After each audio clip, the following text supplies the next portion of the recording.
If the minister actually listened to experts and the poor majority, really cared about the people, he would have increased the corporate income tax, the sugary drinks tax, and the personal income tax for the super rich. The Amandla Dodmobi community is concerned that Minister Godongwana continues to protect big businesses and the super rich by refusing to increase the corporate income tax and implement a wealth tax. Researchers and experts have shown that taxing the wealthy more would help raise the revenue needed to fund public services and help close the inequality gap. We continue to support and call for the highest net wealth tax rate of between 3% and 9%. We are disappointed that Minister Godongwana did not increase the 370 grant to match the food poverty line of 796 rand. It is also very concerning that the National Treasury did not allocate funding for the grant for the year 2026 and that there's no allocation to include the other 10 million people who qualify for the grant but are not getting it. National Treasury has furthermore undermined the Gauteng High Court ruling that the grant is permanent, must be increased and given to more people. The minister has also tried to defend his decision to increase the VAT by scapegoating the 370 rand grant. We are concerned that he continues reiterating that the social relief grant was meant to be temporary. The grant was supposed to be temporary. I then said, in all my speeches, I've raised this point and I continue to raise it, that because it was a temporary grant, it continues to crowd out other spending such as education. The social relief grant is not a burdensome expenditure, but a lifeline for millions. It is the Minister and National Treasury's duty to eliminate any obstacle to extending and increasing the grant. We continue to demand that the National Treasury start making decisive plans to increase and extend the grant into a basic income grant of 1,558 rand in line with the upper bound poverty line. Hi, this is Refilo speaking. I grant nami yayidinga as kwamanje futhi I am rejected and I'm rejected because I'm not even working. My name is Marvel Toto. I'm an unemployed caregiver. Well, that is my only income. The minister, I would like to appeal to you. Please ask you to fight corruption in our economy and to tax the rich people so that our monies could be increased. Mr. Minister, we live in such poor living conditions. That money is not barely enough for us to carry us through the month without The social grant increases are still not enough as their value continues to be eroded by years of harmful budgets and an ill-functioning economy. The child support grant remains below the food poverty line of 793, while a nutritious food basket costs 951. 1 in 4 children suffers from malnutrition and stunting in South Africa. The child support grant carries a significant role in ensuring that children are fed adequately, but the grant amount is currently not sufficient for that. We continue to demand increased funding so that all social grants can be increased by amounts sufficient to cover the cost of living. Siyabonga bona ukuthi nisifakelile imali kuthi nabogogo isencane kakhulu ngoba ukudla kuyabiza. Besicela nithi ukusengezela kancane futhi ukuze nathi sikwazi ukuthenga igrosa. Ngiyalihlala tena inyane yahulu kanithi ngiyacela wena. Lekele buyele ke re fakela tšhelete mabenkele mona ga ha o khutlele ke tso le ranta o tšeo ka le nyetše le pompo re ya ditleliniking ga samaya ka manto re ya kuda ga samaya ka manto le bana ba benne ba samaele ka manto ba banyane ba ya dikolong wele a ke mphete go utlweleng. Minister Godongwana continues to protect greedy big businesses like Coca-Cola and the sugar industry by allowing the cancellation of the health promotion levy's inflationary increase that was supposed to take effect from 1 April 2025. For decades, The likes of Coca-Cola have made huge profits while knowingly contributing to increasing rates of non-communicable diseases like type 2 diabetes, which are putting a huge strain on our health system. Treasury is failing to make decisions that are informed by evidence and the public interest. Treasury knows that research and claims from the sugar industry have been debunked by academics, and this is including the NEFLEC report. Compared to 5 years ago, Treasury appears to be captured by the vested interests of the sugar industry. The sugary drinks tax must be increased to 20% and expanded to include fruit juices. It is encouraging that many political parties raised the issue of food security and food prices in their manifestos last year. Unfortunately, many of you, like Treasury, seem to think that expanding zero-rated items will solve the food price issue. It is concerning that many members of parliament don't know that items like maize meal, fruit, vegetables, and other basic necessities are already zero-rated, but remain unaffordable for many households. That is why we have been campaigning for food prices to fall. Expanding zero-rated items can be a small step in the right direction, but it does not undo the damage of a VAT hike, and it will not solve the cost of living crisis. We must look at regulating food prices to ensure consumers and farmers are not exploited by supermarkets. It is telling that Treasury and the Finance Minister are vocal in wanting to scrape the SRD grant, yet they are silent on the issue of an estimated 100,000 people who earn more than 1 million rand but don't pay any tax. We have to ask ourselves why Treasury is so concerned about the welfare of the wealthy and why they have to be pressured to allocate the necessary funds to ensure everyone pays tax properly. The 2025 budget was a missed opportunity to present the nation with a people's budget. We are concerned that some parties within the government of national unity are still maintaining opposition when they should be working together as one to move the country forward. Now is not the time for individual party claims of victory. We call on this committee to take decisive action to ensure that cabinet members speak the same tune, share the same mandate, and do away with personal political prospects. Doing this would not be a favor, but a political mandate of leaders of different parties to ensure the country functions in a way that does not harm the people. Thank you, Honorable Chair. That is the end of our presentation.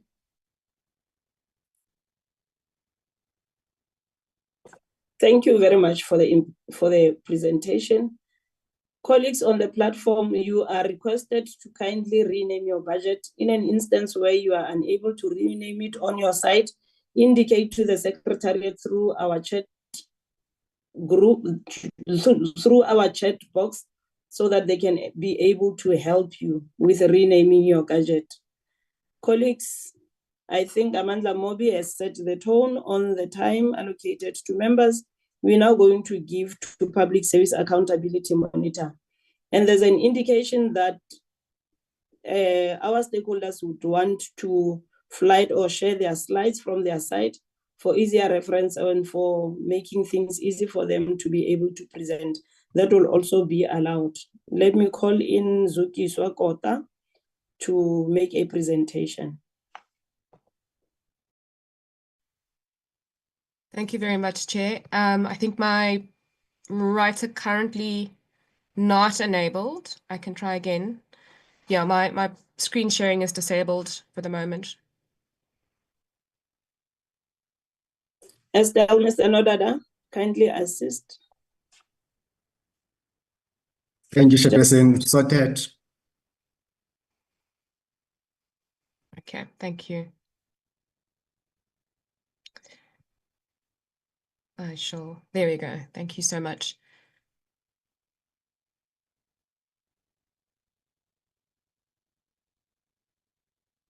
Thank you, Chair, and thank you to my colleague from Amandla.Mobi. I'll make sure, Claude, to keep time myself. My name is Zugiswa Kota from the Public Service Accountability Monitor based at Rhodes University in Makanda. I think for the purposes of time, happy to discuss further who we are in more detail should that be required by the committee. I'd like to begin our presentation, our submission on what we feel is a groundbreaking resolution by the UN Human Rights Commission, which was recently passed on the 3rd of April. And in particular, in the context in which we faced significant rising geopolitical tensions, economic uncertainty, and widening inequality, this is particularly urgent, this recognition of the need to align fiscal policy with human rights. And I've highlighted it there because I think it is important to foreground our conversations today in that light, and perhaps just the opportunity to read the aspects of the resolution that are especially important. And it notes that an essential aspect of a human rights-based approach to sustainable development is promoting knowledge of human rights, including economic, social, and cultural rights, thus enabling individuals and stakeholders to participate in a meaningful, free, and active manner in decision-making processes that affect their lives, including through the exercise of civil and political rights. And the notion of participation is something that we'll place some emphasis on, and we hope certainly that the committee will also join us in making the calls to reform in many aspects. But in light of that, some of the things that we have looked at in recent months has been commitments made by the President in the State of the Nation address, and the extent to which those have been met or addressed or potentially fulfilled through the tabling of the appropriations or the budget 2025 more holistically. And so that's the lens that we will take in this brief submission. We go into some detail in our written submission, but certainly that's what we foreground. And to place emphasis in particular on the President's commitment in his SONA, in which he committed that the government's, or rather noted that the government's most urgent task is to grow our economy so that we can create jobs, reduce poverty, and improve the lives of all South Africans. And he further said, to undertake this task, we need a government that works for the people. And so we framed our submission today in the context of a budget that works for the people and that works for all South Africans. But to very briefly begin, I think it would be remiss of us to not touch on the context of the national budget process and the parliamentary process at large, given the conversations and what we feel is an important moment in the history of this country, but in particular in the parliamentary and oversight context. I won't spend too much time talking about the context of the appropriations process. I think committee members are well versed on that. But perhaps to start off on the one element that we go into a little bit of detail into in our submission, which is that one of the moments that is presented before us is that we've seen, of course, the context in which our parliamentary and our electoral system has meant that very often the same, essentially, party producing or rather introducing money bills has often seen this, more or less dominance in those who are needing to preside over or to provide oversight over those same money bills. And so while that has had there are benefits and there are disadvantages to that, what we note right now and what we hope to be able to engage more on is precisely what it might mean or what impact the changes emanating from coalition arrangements in the Government of National Unity, which may ostensibly be, again, a key moment in the country's fiscal and parliamentary landscape.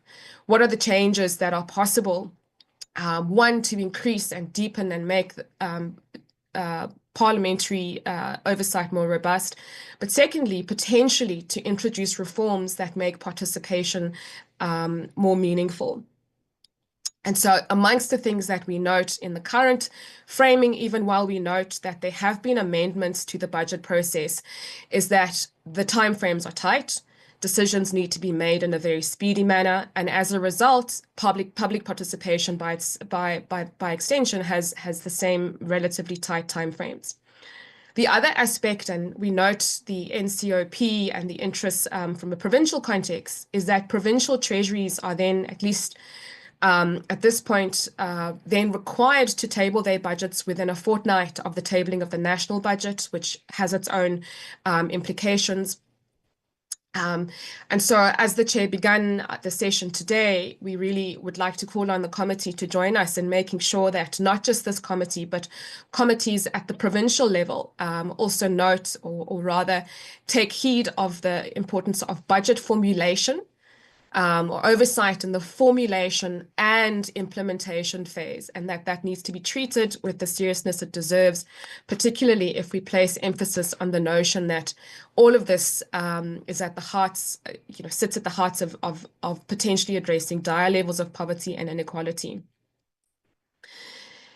In our longer submission, we speak about some of the assessments that have been made, independent assessments made of the South African budget, fiscal transparency context and participation context. In this example, we share the Open Budget Index, which is run on a biennial basis by the International Budget Partnership, and which we as an organization implement in the South African context and have done so for several years.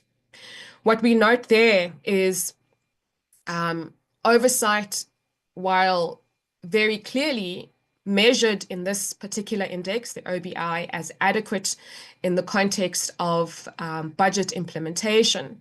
One of the things that this survey notes, this independent survey, which is done globally, notes is that legislative oversight or parliamentary involvement in the formulation phase of the budget is limited. And we note this and place emphasis on this, particularly in the context of the value-added tax question, which has been quite topical in our country. And so we raise it before the committee with the hope that there will be a deeper review or consideration of the need for parliamentary engagement, not only at this point in the budget, but parliamentary robust engagement in the actual formulation space, which phase of the budget, which is possible. And so we note that the release of better information by the executive, which I think my colleagues on the call will likely call on, will not mean much unless it's coupled with efforts in Parliament and with civil society to use that information. But more importantly, it's difficult for the executive to establish accurately what information and institutional provisions are most urgently needed in the absence of a dialogue between parliaments, the legislatures, and civil society. And so we argue that only through vibrant budget debate will the potential benefits of transparency be realized. And we note again what has transpired in recent months or in recent weeks in relation to the budget and the questions raised about the problematic way in which budget formulation and decision-making currently plays out in our context. So the second layer that we call for, you'll see in this image before us, is what we hope for is Parliament's, or the high time, what we say in our submission, it's high time for Parliament and the National Treasury to respond to calls for budget reform. It is notable that the National Treasury has previously introduced a pilot in which pre-budget participation was opened up, a 2-year pilot. And I think it is important to note that in that context, there was public participation, there was civil society participation. The pre-budget consultations, we feel, which unfortunately have been at this point stopped, should be progressively reintroduced and deepened and institutionalized within the national budget reform agenda. The potential of forming more direct links between public inputs and critical decision-making structures, such as, for instance, the Ministers' Committee on the Budget, Technical Committee, MTEC, for those who use that more loosely. These are significant, as are the deliberations potentially to inform key executive structures such as the Ministers' Committee on the Budget, MinCombud, and so on.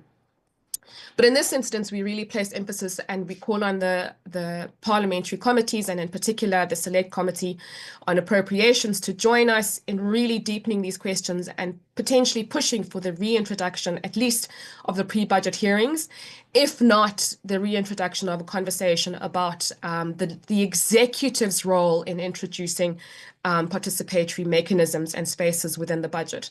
So here we note in particular limited opportunities in the formulation phase. That's where the Treasury and the Executive would be involved. We note, of course, you'll see the green, in which there's a significant or adequate level of participation, opportunities for participation in this particular stage, for which the Parliament is responsible for. But again, the implementation and audit stages there are very few opportunities for members of the public and civil society to be involved. I'll move along swiftly, and we make some key recommendations which we outline further in our submission about these opportunities. Here we note very briefly and call again, it's great to see that there are colleagues within the National Treasury. Another initiative to deepen transparency, to deepen accountability and public participation has been the introduction, in collaboration with civil society partners, of the open budget portal Vulega Mali, which we can talk in detail about what it has done, what it has achieved over the years, but certainly one fundamental issue and a problem that we'd like to raise and hope that both colleagues within this committee and those within the executive will support a discussion for the resuscitation of an important public good, which is this transparency portal that presents learning information, presents accessible budget data, presents opportunities to access infrastructure data, planning data, all on a single platform. And over the years, this has seen some significant growth, but at this point, its sustainability is at threat. And we call on the committee, given that this is a tool and a resource that the committee could also use, we call on the committee to join us in ensuring that there is development and further bolstering of this platform. Noting my time, I haven't managed my time well at all, Chair, but I think I still have a few minutes remaining. There are other commitments that we've noted and followed through between the SONA and the budget 2025, one of which is very much promises and commitments in relation to local governments and local government accountability, spending and basic service delivery. On the one hand, while we note that there is a projected public sector infrastructure that will reach between, up to $1 trillion over this MTF between 2025 and 2027. What we do note, and some of the things we raise in terms of concerns, are on the one hand noting the meaningful articulation of a need to show or change the revenue models within the municipal space, to change and support expenditure management, to support accounting officers' ability to manage funds at the municipal level. We raise the concerns that these are still systemically, these changes are not happening fast enough. We're seeing municipalities who are still underspending. Here we share a reflection that out of the Auditor General's MFMA 2023 findings, in which some of the remaining issues or recurring issues in the context of spending on an important conditional grant, like the municipal infrastructure grant, continues to be subpar across the country, but particular provinces like the Free State are highlighted there. But again, one of the issues that we would like the committee to join us on is making a call for some decisive action, not only in articulating what the actual ways in which these interventions will play out, but also the delegations of duties and responsibilities for those responsible for ensuring that these changes in the municipal government fiscal framework, but more importantly, in support to accounting officers. Procurement reform is something that we note was highlighted in the SONA, and there was limited engagement or limited articulation in the appropriation bill and the budget speech. We do raise a concern there. While on the one hand, we're really encouraged by, and we've been involved in the work to develop complementary regulations for the Public Procurement Act, we'd like the committee to place emphasis on the need for the National Treasury to outline more clearly how the Act will be funded, and resourced, and additionally to ensure that there is more speedy action in relation to the ways in which infrastructure and information technology will be developed to meet these needs. Chair, I have run out of time. There are other elements in our submission that relate to water services infrastructure that we raise as concerns, again, from a governance perspective and an accountability perspective. We raise a range of concerns around municipal spending, particularly in relation to water services, water infrastructure grants, which are either being underspent or where there is ineffective contract management. And again, we return to procurement management. But for now, I'll stop there, Chair, in the interest of time, and hope that we can engage further with committee members in our deliberations. Thank you very much, Ms. Kota. Thanks for the presentation. You took exactly 15 minutes. Colleagues, without any waste of time, I'm going to request Equal Education and Equal Education Law Center to make their submission.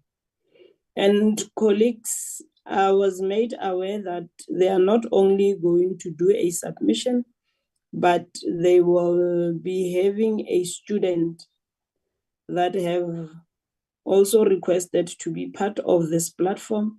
So please do not think that I'm being somehow prejudiced if I give them at least 5 minutes, just to allow Peter, I think the student's name is Peter, to also say a word or two if they want to. So Equal Education, you'll be given 20 minutes. I am not discriminating over anybody, colleagues. Please allow us to at least give them 5 minutes extra. Thank you very much. Over to you.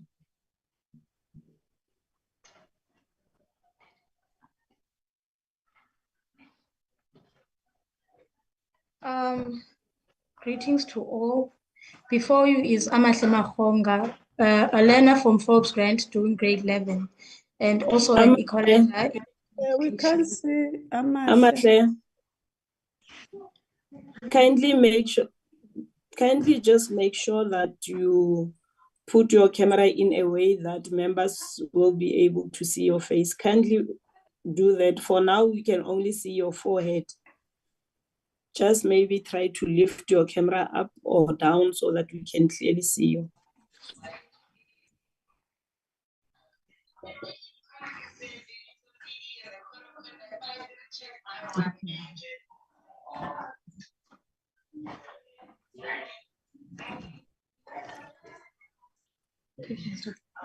I think this is better. Let's not be fussy on that.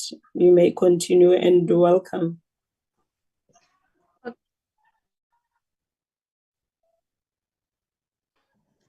Before you is Amahle Mahonga, a learner from Forbes Grant doing grade 11 and also an equalizer in education, in equal education.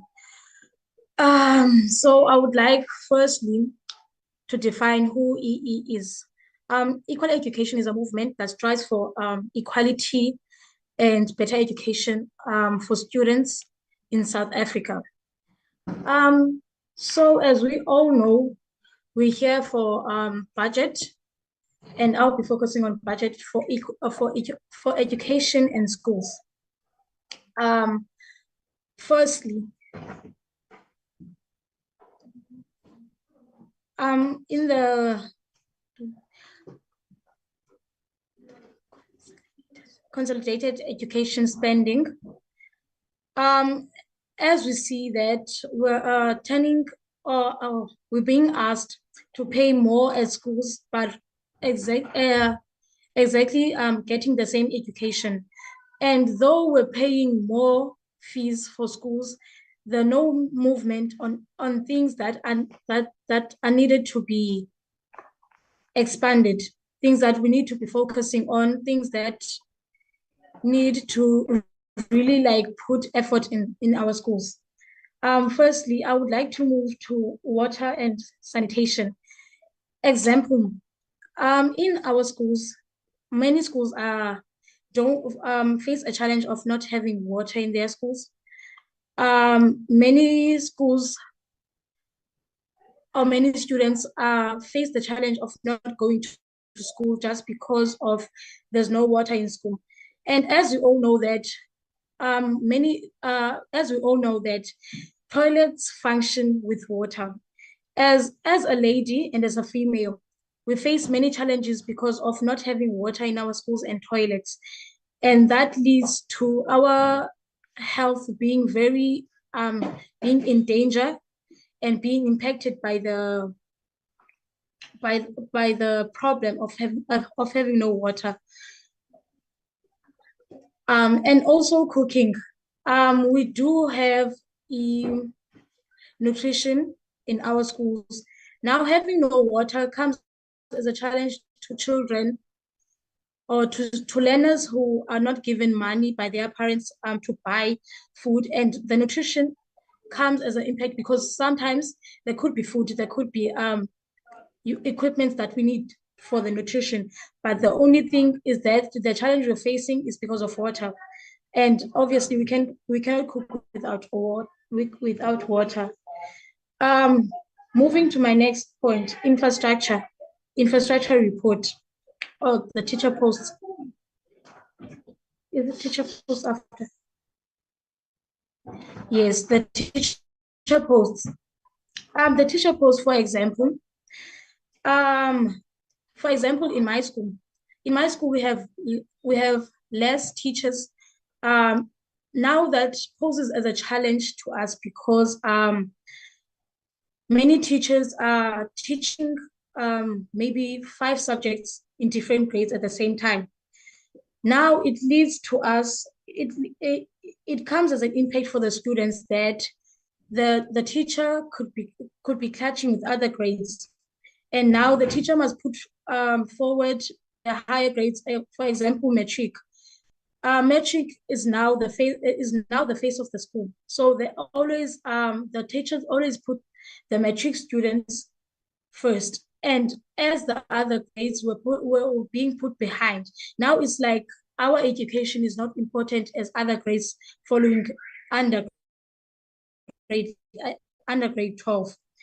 The teacher shortage posts. As students, we're having lack of teachers in our schools, and it's not only my school. That's the only thing I know. It's not only my school that is facing that problem. And many of their subjects are overcrowded because in many classes we have about 70 or plus learners in one class, and it really poses a challenge because some schools even face lack of furniture.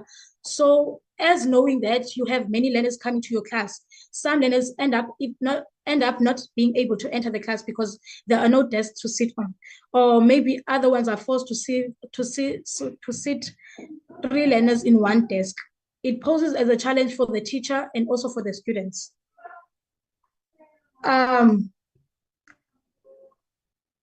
My next point, the lack of equipments in our schools. Example, textbooks, no having lab classes, libraries for our students. Now the textbooks challenges and lab and all that is that now as learners we are facing the challenge of sharing one textbook, of 7 learners sharing one textbook. And it poses as a challenge because when you're studying back home, you can't really study practically using the knowledge that the textbook could give you. Libraries, we cannot really focus at school because you can't take time and go and study more things at the libraries and get more help. Labs for the physics students is really a challenge because now they can't really do their practical task because they have no labs, they have no equipment to do their task.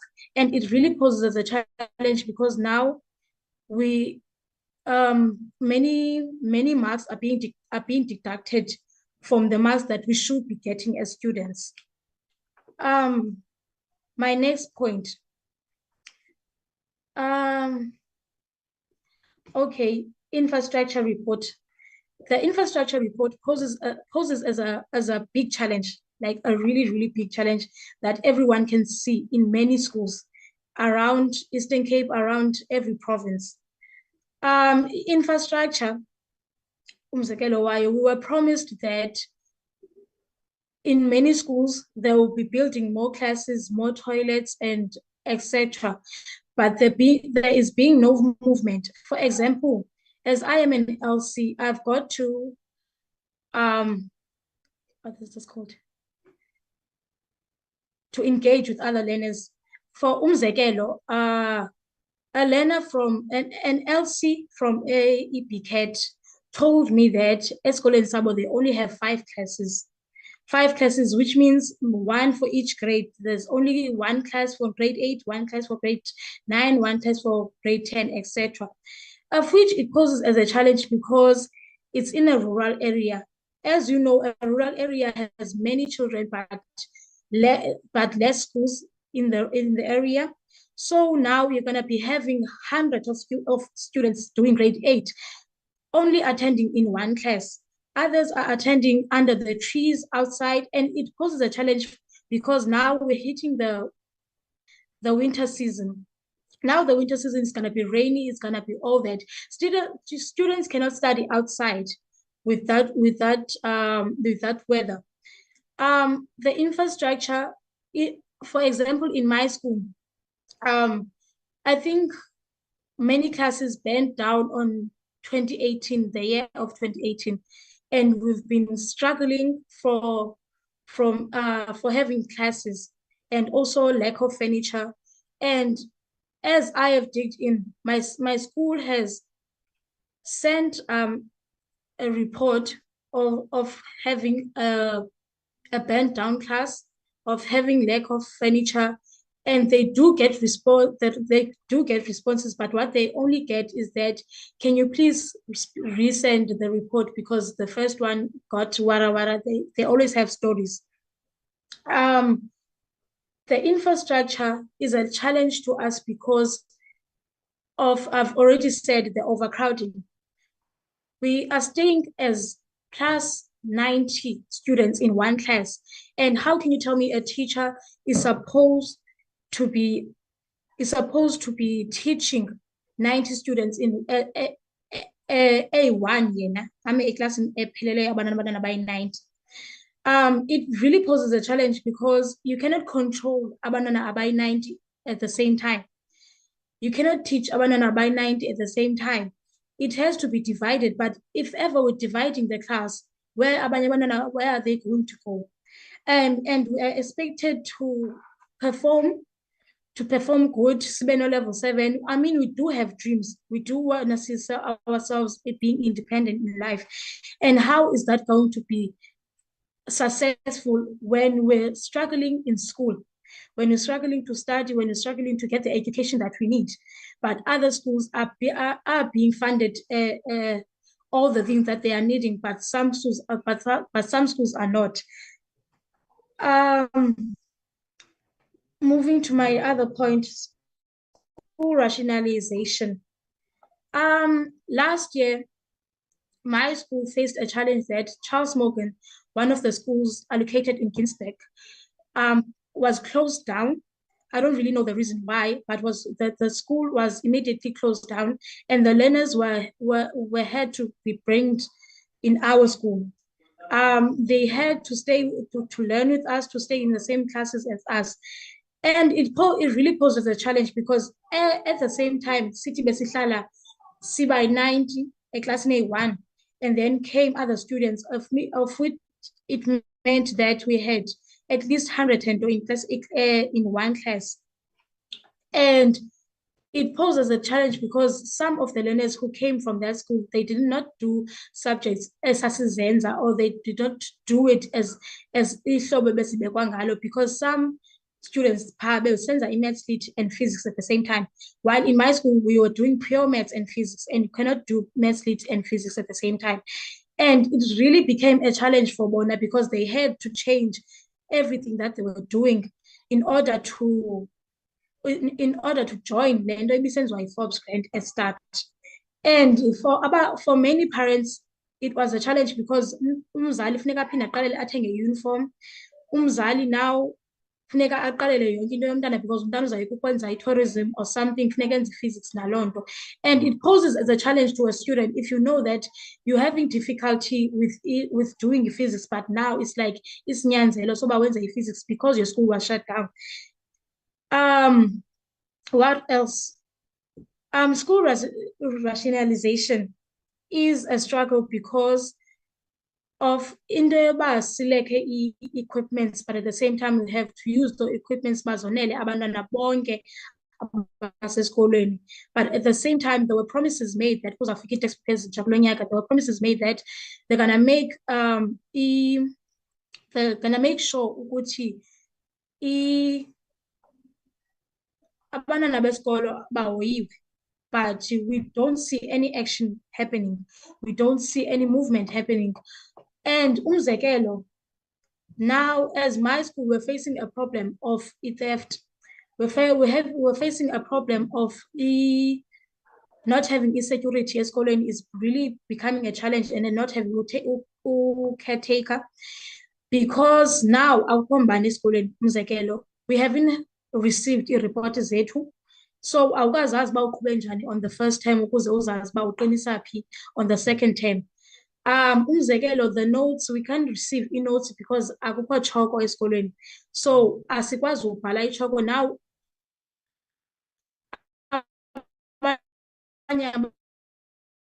Abantwana have to struggle, but you have to copy them down ephepheni instead of ubazi photocopy and then you just paste them ephepheni and then utishara aqhube kahle neclass.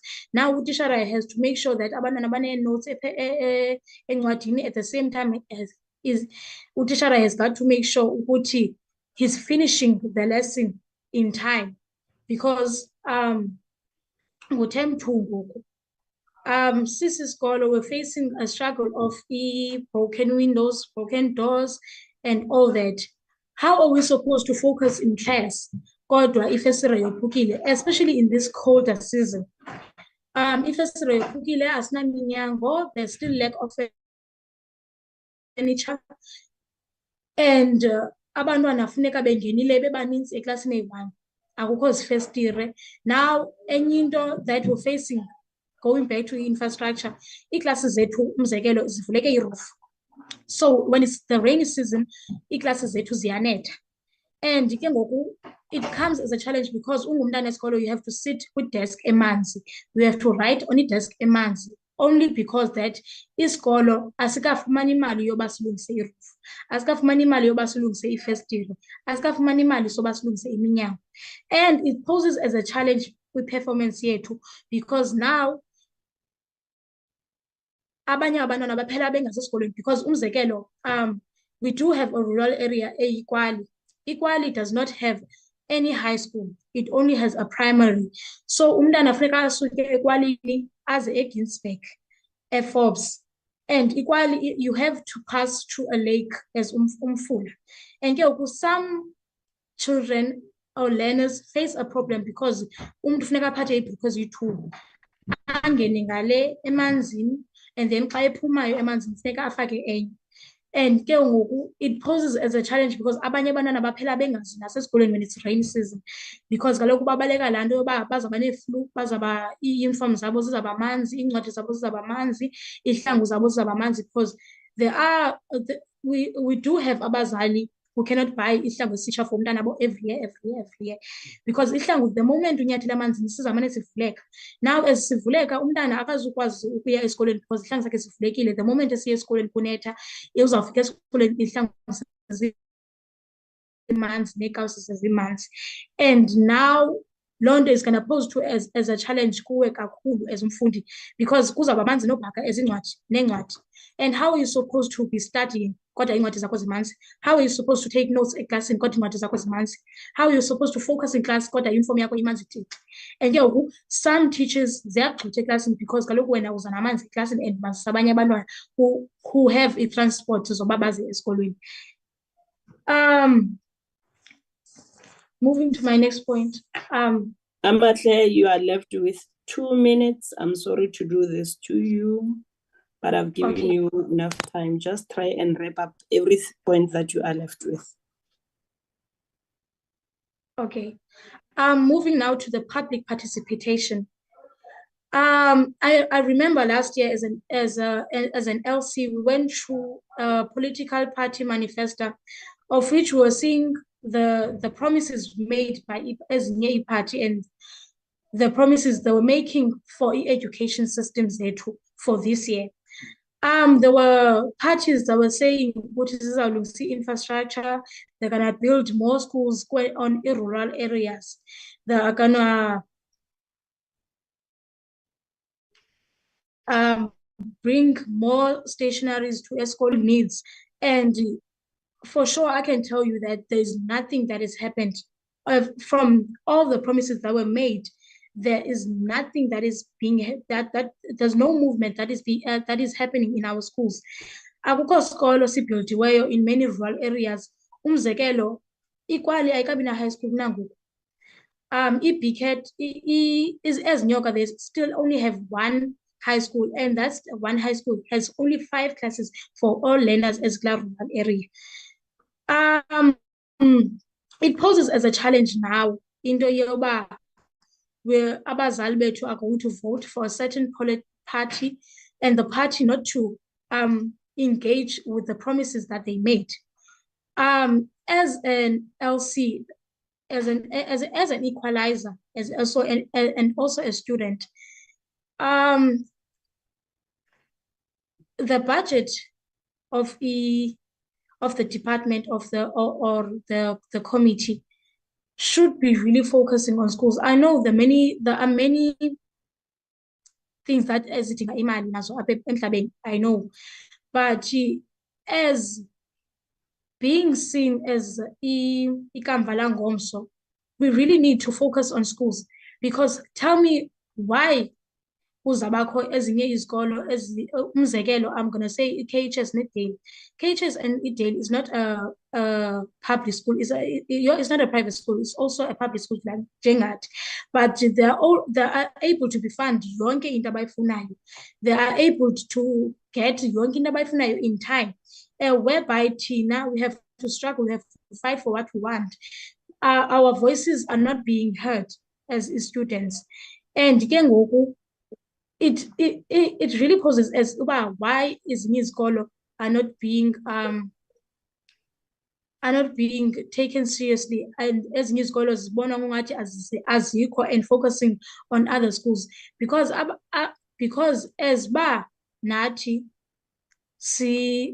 sifuna as much as we want the equal education, but at the same time nathi siyafuna ubonwa, nathi we do want la knowledge banayo, because it is the same thing. Nabo bafunda la maths sifundayo, nabo bafunda la English sifundayo, there's nothing different. But why bona eyami education is abona ngathi it's better, and then eyethu iyekelele phansi? With those words, thank you for the opportunity. Thank you very much, Amahle. I really want to commend you for representing the learners' views on the budget, and also your participation demonstrates your commitment to creating a positive change and your ability to articulate the need and the concerns of your peers. Good work that you are doing equal education on mentoring such future leaders. Without any waste of time, thank you very much once again. I will go straight to Youth Capital to make their presentations. Thank you, Amahle. Youth Capital.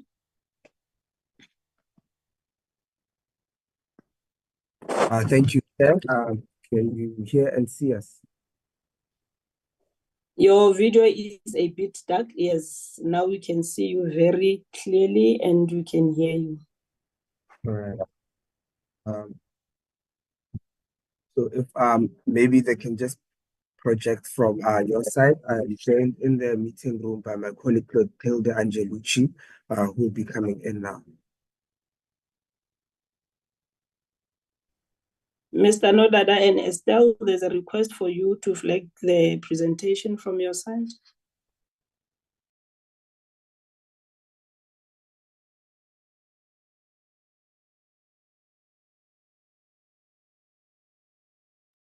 Okay, Chairperson, I'm trying to upload it. Just a second. Thank you.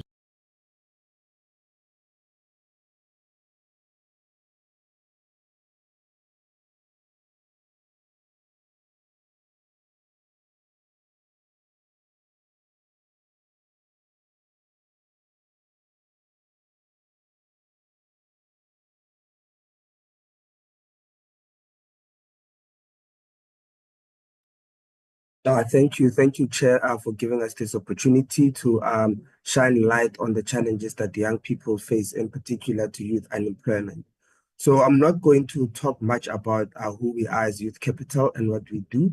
I think that we've presented to this committee before and to various other committees.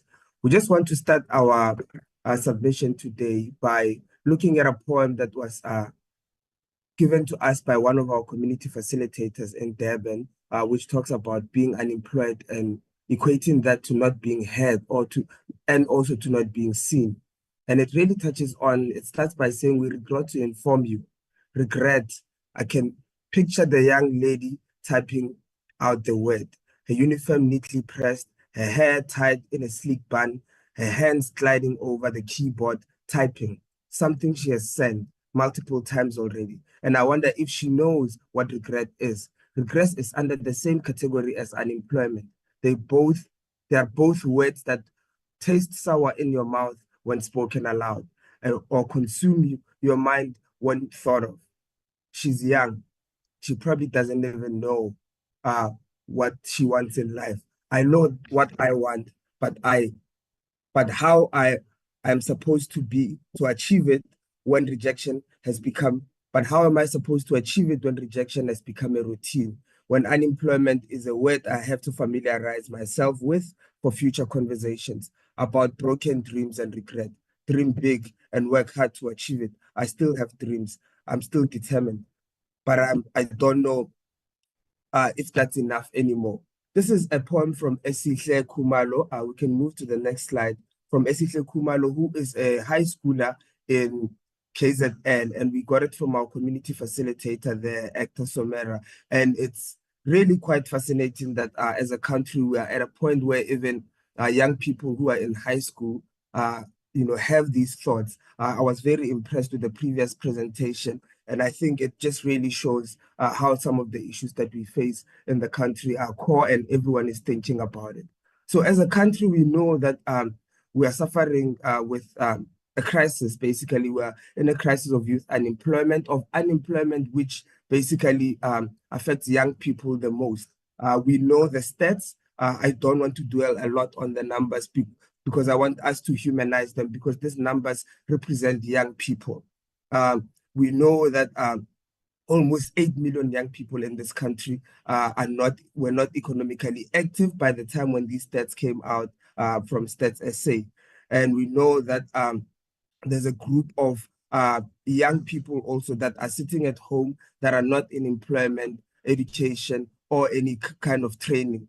And the statistics that are there show that young people are less likely to be employed and are more likely to be unemployed compared to other population groups. And as a country that has a majority population of young people, at Youth Capital, we think that this is a real challenge that we call the youth bulge. Next slide, please. In terms of provinces, and we thought that it's quite valuable for us to touch on this, given that this is the NCOP. We see that almost everything that we are doing is not working. When I was speaking to my colleague yesterday, looking at the stats, in my head, I thought that maybe rural provinces would do bad because there's no industry there. Or maybe, the more urban provinces would do well because there's industries there. But we can see that we are all doing bad. All the provinces are doing bad, and also our national average is doing bad, with some provinces doing better than others, of course. For example, the Western Cape is doing better compared to the others, with the Eastern Cape doing bad also there. But it really just shows that what we have been doing across the country is not working, and there's a need for really concrete actions for us to get us out of this youth unemployment bulge that we speak about. Next slide, please. And this is just the table breakdown of the youth unemployment numbers in terms of quarter 1 2024 and quarter 2 2024, because we just want to highlight that there is significant that is happening. There is a change in some of the numbers at times, but really there is not, significant sort of radical shifts that we're seeing in the numbers, which again calls for more systemic, concrete actions to be followed. We can move on to the next slide. And at Youth Capital, we think that part of the real challenge is that our absorption rate is quite low. The rate in which we are absorbing young people into work is quite low, lower than the the global wealth average. A lot of high income countries have an absorption rate of 41.1%. Upper middle income, in upper middle income countries, the absorption rate is at around 38%. Our absorption rate is sitting at 27.6%. And if we look at this, it's quite shocking that we are sitting with high numbers of young people not being employed, and then also we are sitting here with a very low absorption rate. That means that the line to get into employment, the queue to get into employment gets longer all the time, and which we think exacerbates the crisis, which leads on into other challenges. Next slide, please.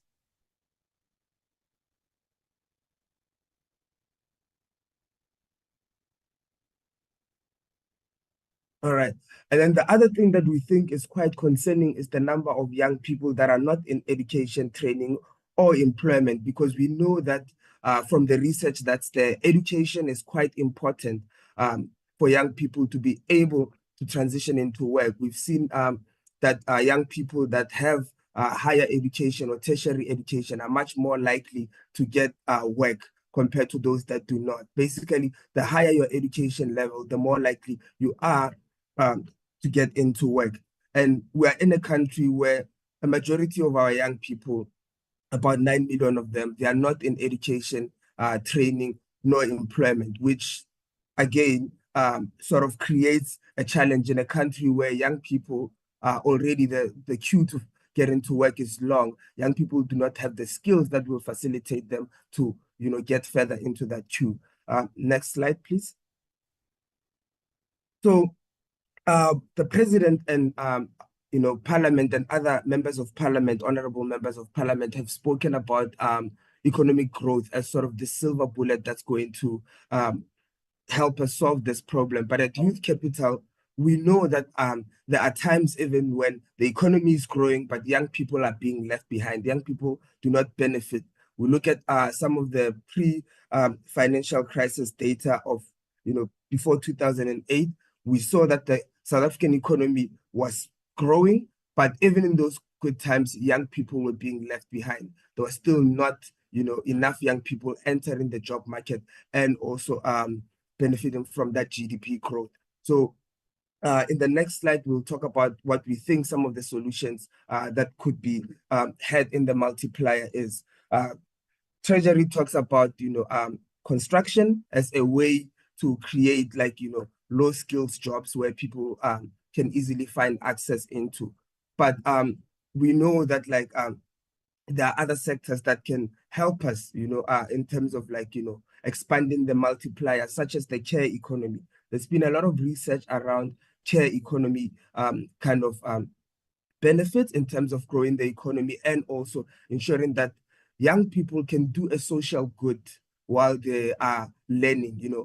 We are, the challenges that we face as a country are quite intersectional. So we think that, looking at other multipliers such as the care economy and not just focusing on construction, which we do understand that it has potential to create, jobs, particularly for low skills, entry jobs. But we also think that we should look at other multipliers and also looking at social protection as a dimension of multiplier.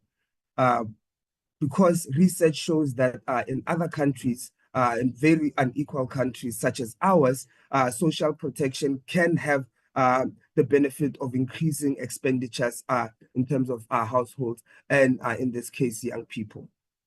Next slide, please.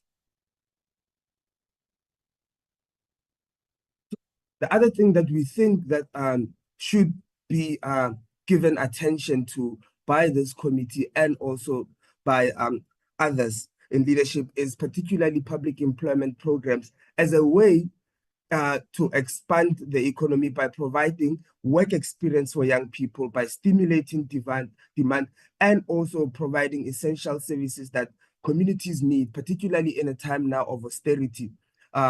We think of some of the great public employment programs that are there, like the teacher assistance program. It is a program that is able to provide young people with income once. It's able to provide schools with much needed support that they need. The challenges of schools were raised by Equal Education in the previous presentation. We know that our schools need all the help that they can get, but also in the same time, we know that our young people need any opportunity that they can get to earn money, to earn, to gain some, experience in terms of transitioning into meaningful work later on. And also we think that these programs should be looked at, in terms of the monitoring and evaluation so that we can replicate where we are having successes and also rework where we need to rework things. And if you look at our spending trajectory, how it has been, we are spending less and less and less on these projects, thus losing out on some of these benefits in terms of the economy expanding, stimulating demand, and also just providing some of these essential services to young people. And please, let's move on to the next slide, which still touches on this in terms of expanding the public employment programs. We know that this expansion will not happen unless we give committed funding to these three public employment programs that we have. In the previous financial year, 2024, we know that there were cuts of almost 14 billion that were announced to these programs. And we think that this is in line with an overall policy shift that we are on as a country, which does not really benefit us, which includes, deep cuts in programs such as this. We can move on to the next slide.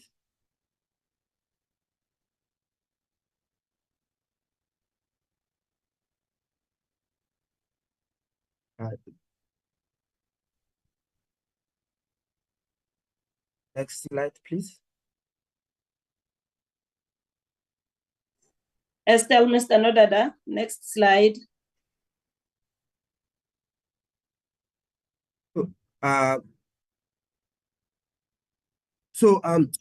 We at Youth Capital acknowledge that public employment programs play a key role, not only in giving communities these important services, but they also have a potential to stimulate local economies.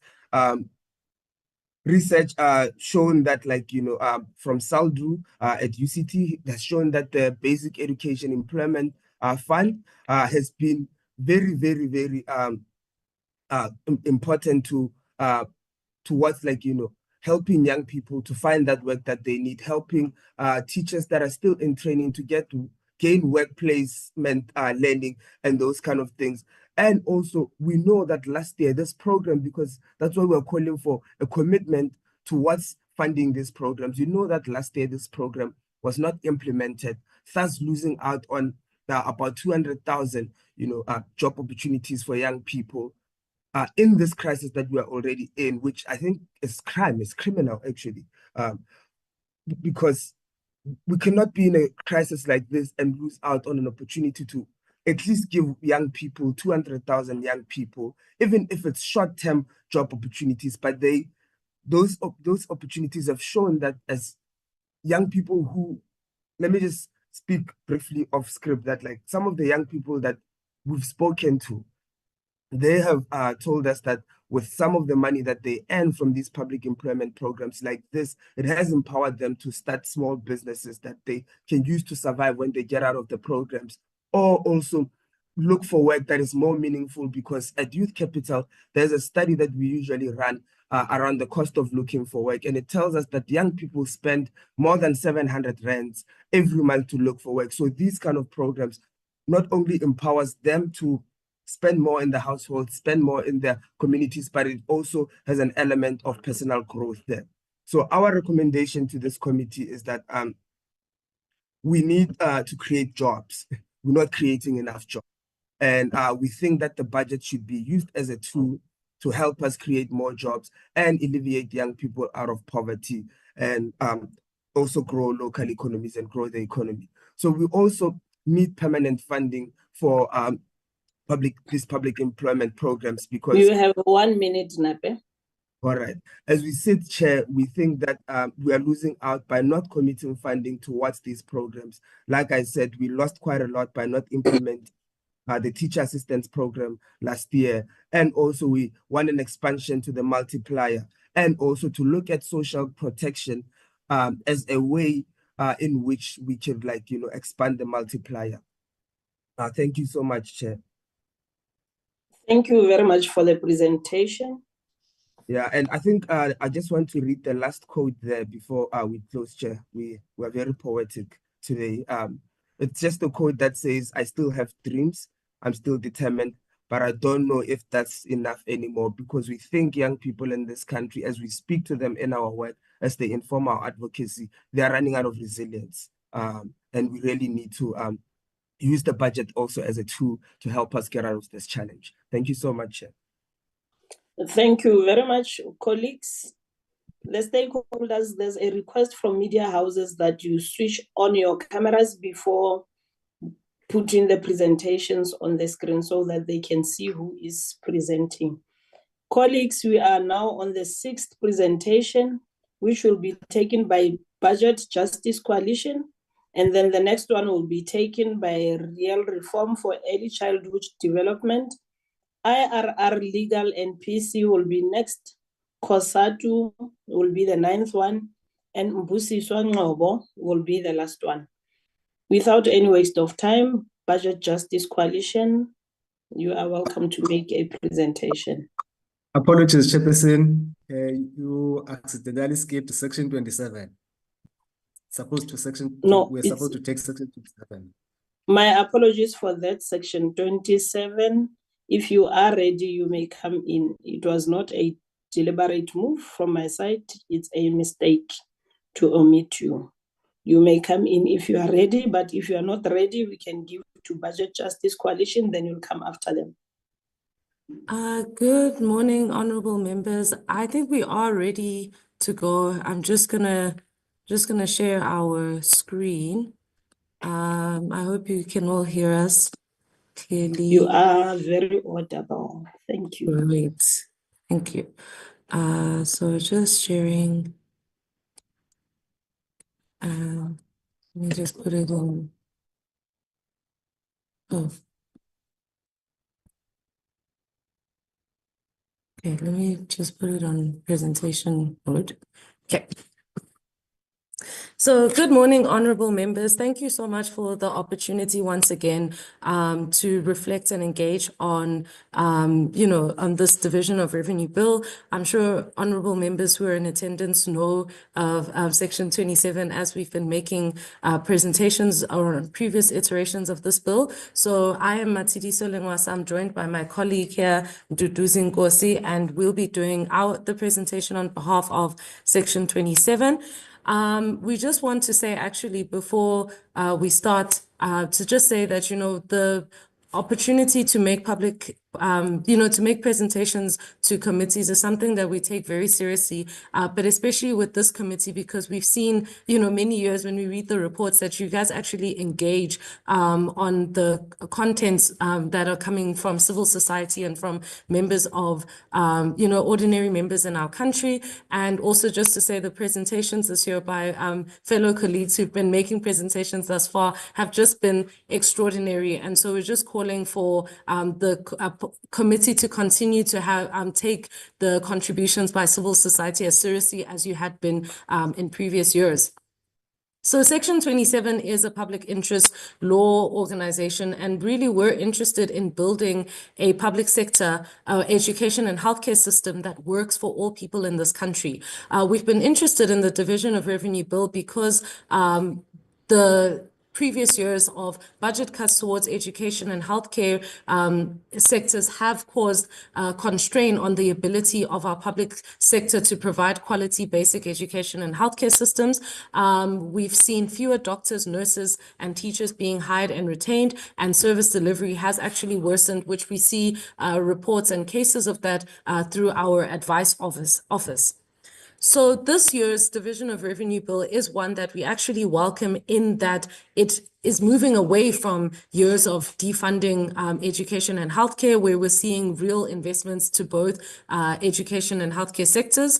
The only issue that we have, well, we have a few issues, but the main issue that we have, though, is still on the fiscal framework that was passed in Parliament a few weeks ago, because it included a 0.5% VAT increase to fund this expenditure side. So we're really urging and saying that it is not too late to course correct. I think Amandla.Mobi had also made a similar point, because the VAT increases will likely as we've seen in 2018, it caused an increase in inflation. And so these rising costs that are due to a VAT increase may likely erode the impact of increased allocations to schools and health facilities. And we're really just urging the committee and government to be exploring the alternative revenue generation that have been proposed in the submissions on the fiscal framework. There were 49 out of 51 submissions that made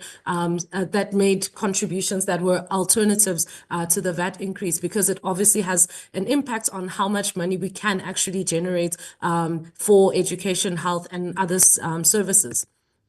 So in that line, we say that our recommendations are, yes, to consider the impact of VAT on social spending, and participatory human rights impact assessments are a powerful way to ensure that we see how VAT hikes can actually impact education and health, and whether zero rating is actually as effective or is it a bandage measure, which we'll talk a little bit more about. We continue to call on this committee to strengthen oversight around conditional grants in order to tackle underspending, particularly the school infrastructure backlog grants and the health facility revitalization grants. We welcome the gender budget statement that was included in the overall budget documents, but we're really calling for genuine gender-responsive budgeting, which includes expanding the pilot to include education and health departments, as well as to foreground public participation in workshopping the gender-responsive budget pilot, so that it can be the women of this country who actually shape what a gender-responsive budget and a gender-responsive division of revenue bill actually looks like, and not necessarily just the IMF, for example. We also make other recommendations around personnel. We really want to see more doctors, nurses, and teachers so that we can reduce the high learner teacher ratios, as well as the health worker shortages that we've seen. I mean, we've already seen reports of newly qualified doctors that are sitting at home. But at the same time, when you go into clinics or public clinics or healthcare facilities, you see that there's actually a shortage there. So there's a mismatch between what our fiscal policy proposes and what is actually the lived experiences and what everyday people see as issues in our country. The others with the SIBG and the participatory human rights impact assessments will go into at a later stage. So regarding gender-responsive budgeting, I think we've already made submissions on this, which were well received by this committee in particular, but also to just reiterate that the challenges that we face in our country of rising poverty, persistent unemployment, and inequality have gendered implications, because poverty, it is women-headed households that are most, represented in those statistics, as well as with unemployment. And we have our gender-based violence and femicide issue in our country, which is the most painful manifestation of our inequality. And with that, knowing that, and knowing that women are often excluded from budget processes, which we can speak to a little bit more in the Q&A session, we're really just calling on our fiscal policy to be intentional around gender and how women-headed households and women experience the budget, how everyone experiences it, but particularly those vulnerable groups, because in that we can also then better position our fiscal policy to solve the issues that are being faced in our country.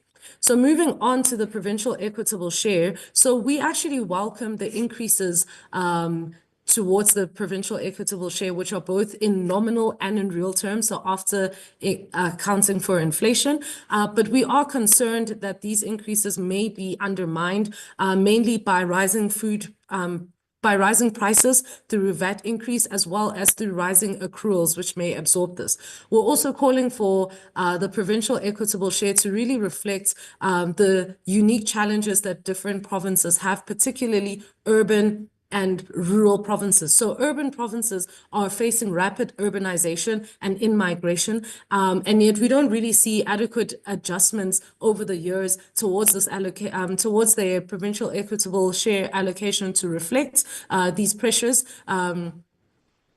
These pressures, but at the same time, rural provinces seem to be the ones to complain the most around capacity to spend conditional grants, resulting in underspending. And so we also don't see allocations into really building provincial capacity to actually spend the conditional grants and the provincial equitable share. So really just calling for the PES to be reflective of the context that each province, the nuances in the provinces. And then just the last point that I will make, or the second last point, sorry, that I will make is around underspending of conditional grants. So some conditional grants perform better than others. The issues that we have are around the school infrastructure backlog grants, as well as the health facility revitalization grants, and then also just the provincial grants, but more around, there's some provinces that perform better than others. So you see, like for the education infrastructure grants, we see the Western Cape performs really well, but then there are provinces like the Eastern Cape or Mpumalanga who lag a bit. And so there is an inequality. We've seen in the past funding be reallocated to better performing provinces, which doesn't address the systematic issue. And then we also see that Treasury responds to underspending by actually cutting the budget, but that also then punishes the users, because as we know, there are still dilapidated clinics, health facilities and schools in the country, that the need is still there. So it is really just punishing the learners who can't help but be born in provinces that are poor performing when it comes to those grants. So we're really calling on capacity building and really prioritizing building a capable state, a state that is capable of delivering education and health services to everyone in the country, to all South Africans.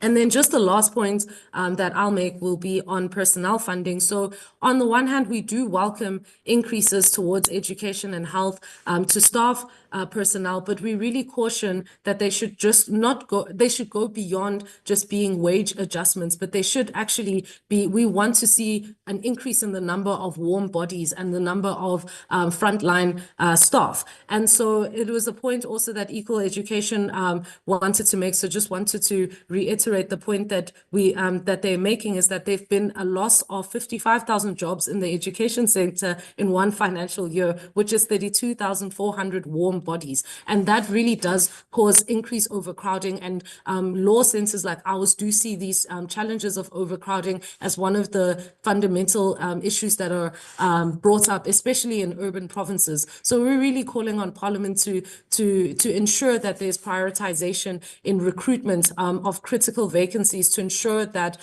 we can overcome overcrowding and really deliver quality healthcare service and education services to all learners and healthcare users. So this is just a graph to show how the compensation for employees has gone out. And I will just pass over to my colleague Mdu, who will talk about the conditional grants. Good morning, honorable members of the platform. I'll be speaking to the conditional grants for both basic education and healthcare. So to begin with, overall, the basic education portfolio will see a welcome increase in allocations to a total of 49.45 billion this year, representing a 7.6% nominal and 3.6% real term increase. While this allocation is welcome and will go towards a long way in addressing the problems plaguing the sector, some of which Tsidi has mentioned, school infrastructure backlogs, overcrowded classrooms, and teacher shortages. We also have the view that the inflationary effects of the upcoming VAT increase will dampen the impact of this increase to allocation. Another particular concern that we have in this budget is the modest increase in the learner teacher support material sub-item, which in effect is a decrease in real terms when accounting for inflation. So this slide shows the breakdown of the allocations for the basic education portfolio. We see that provincial compensation of employees takes up 75%, almost 76% of the budget for this year. But if you drill deeper into the provincial level, you'd find that some provinces are spending much more. There's been a recent report on KZN where it is said that the province is spending 83% of its budget on compensation of employees. Regarding the IEG or the Education Infrastructure Grant, we welcome the much needed increase in allocation to 15.3 billion for this year. This grant has historically had a good spending performance nationally on average. However, a few provinces, as Tsidi has alluded to, have issues when it comes to the spending quality of this grant, notably the Northwest and Mpumalanga, whom we believe need extended capacity support and project management support to improve the school infrastructure backlogs grants, the SIPG. This grant, in contrast to the IEG, has not been a good performer. We therefore urge Parliament to strengthen its oversight role on this grant and to ensure that the upcoming measure with the IEG includes clear support and accountability measures in place to make sure that the grant continues to be used to improve school infrastructure. On the National School Nutrition Program, we welcome the increase in both nominal and real terms. However, rising food prices due to the inflationary effect of the VAT increase will likely erode this gain. While most of the food items in the NSNP programs are zero rated, as it's been said, some of the key items, including cooking oil, are not zero rated and will thus be affected by the VAT increase, therefore putting further strain on NSNP budgets for schools. On healthcare expenditure, overall healthcare will see a real-term increase of 3% after accounting for inflation to 299 billion for the year. Again, here, the impact of that will dampen. I'm going to request that you try and sum up your submission in less than 2 minutes. Oh, okay. So that on healthcare infrastructure, we are disappointed with the nominal increase of only 1.2%, which in effect is a decrease in real terms. It is important to note that the healthcare sector has been facing a lot of problems with infrastructure, and we're disappointed that Treasury has chosen to respond to underspending in healthcare infrastructure with decreases to the budget. I'll skip that one. Skip that one. Next one.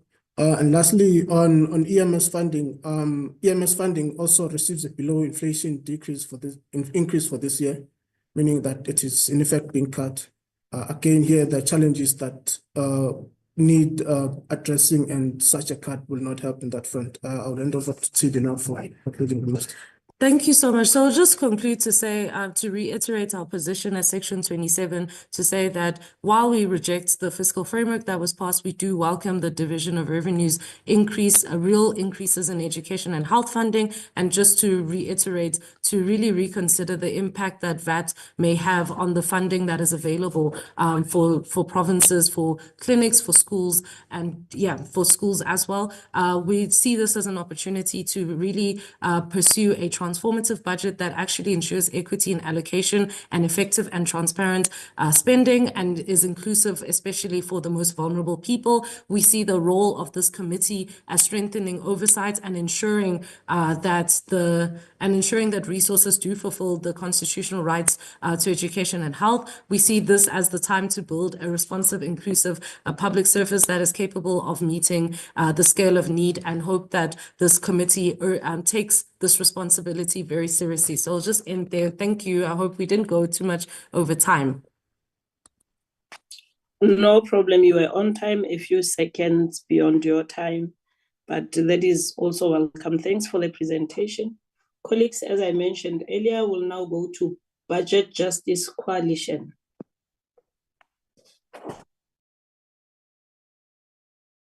Good morning. My name is Lisa Higginson, and I'm a researcher working with the Budget Justice Coalition. Just share my screen.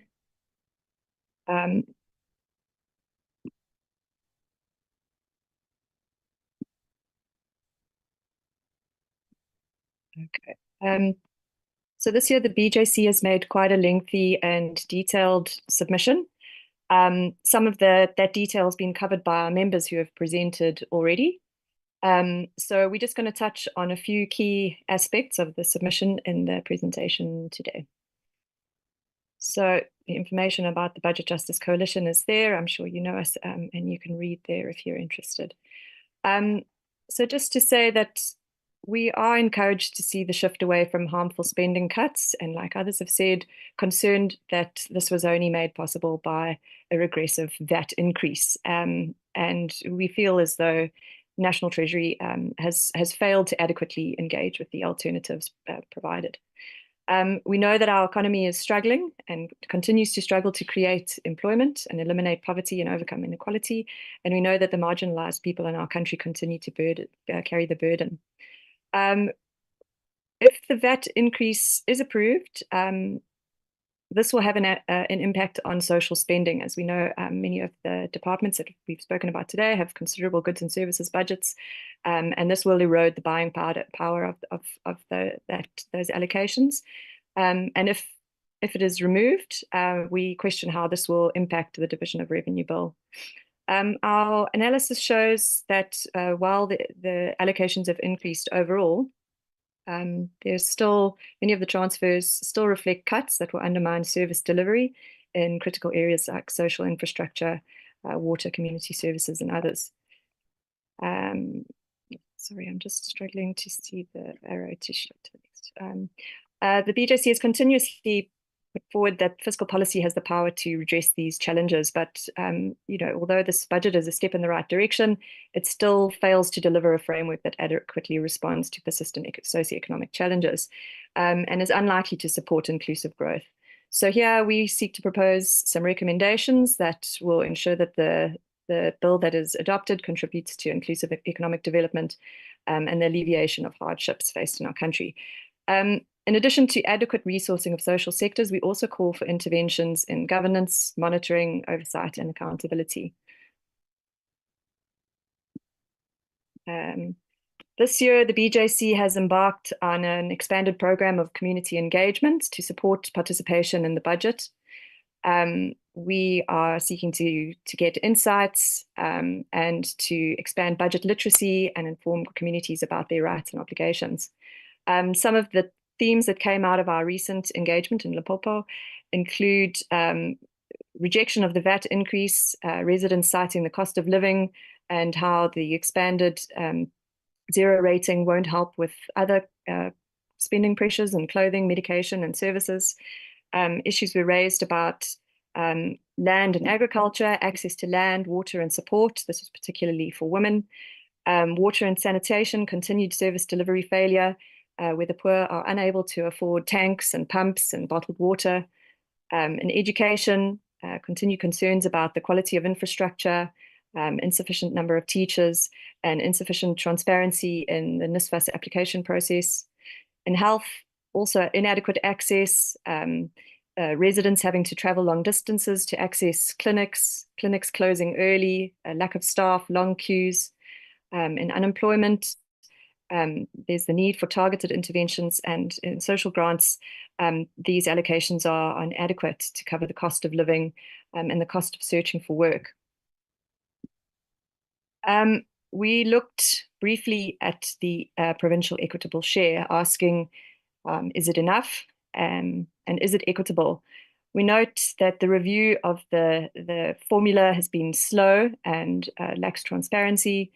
We're particularly concerned about the use of outdated information to inform decisions. We note that the income and expenditure survey done in 2022-23 was not used to inform this budget. Particular mention is made of education, where this information wasn't able to be included in the revisions to the allocation, and in human settlements, where I think it was stated that Census 2011 data was used in some of the calculations, which is really out of date. We note persistent differences across provinces, which we think maybe suggests insufficient attention to different factors affecting governance and service delivery. Some of these, I think, were outlined in the previous presentation, but there are various other factors, the population density, climate, terrain, all of these can have an impact on things like infrastructure development. The point about salary increases versus new recruitment has been made.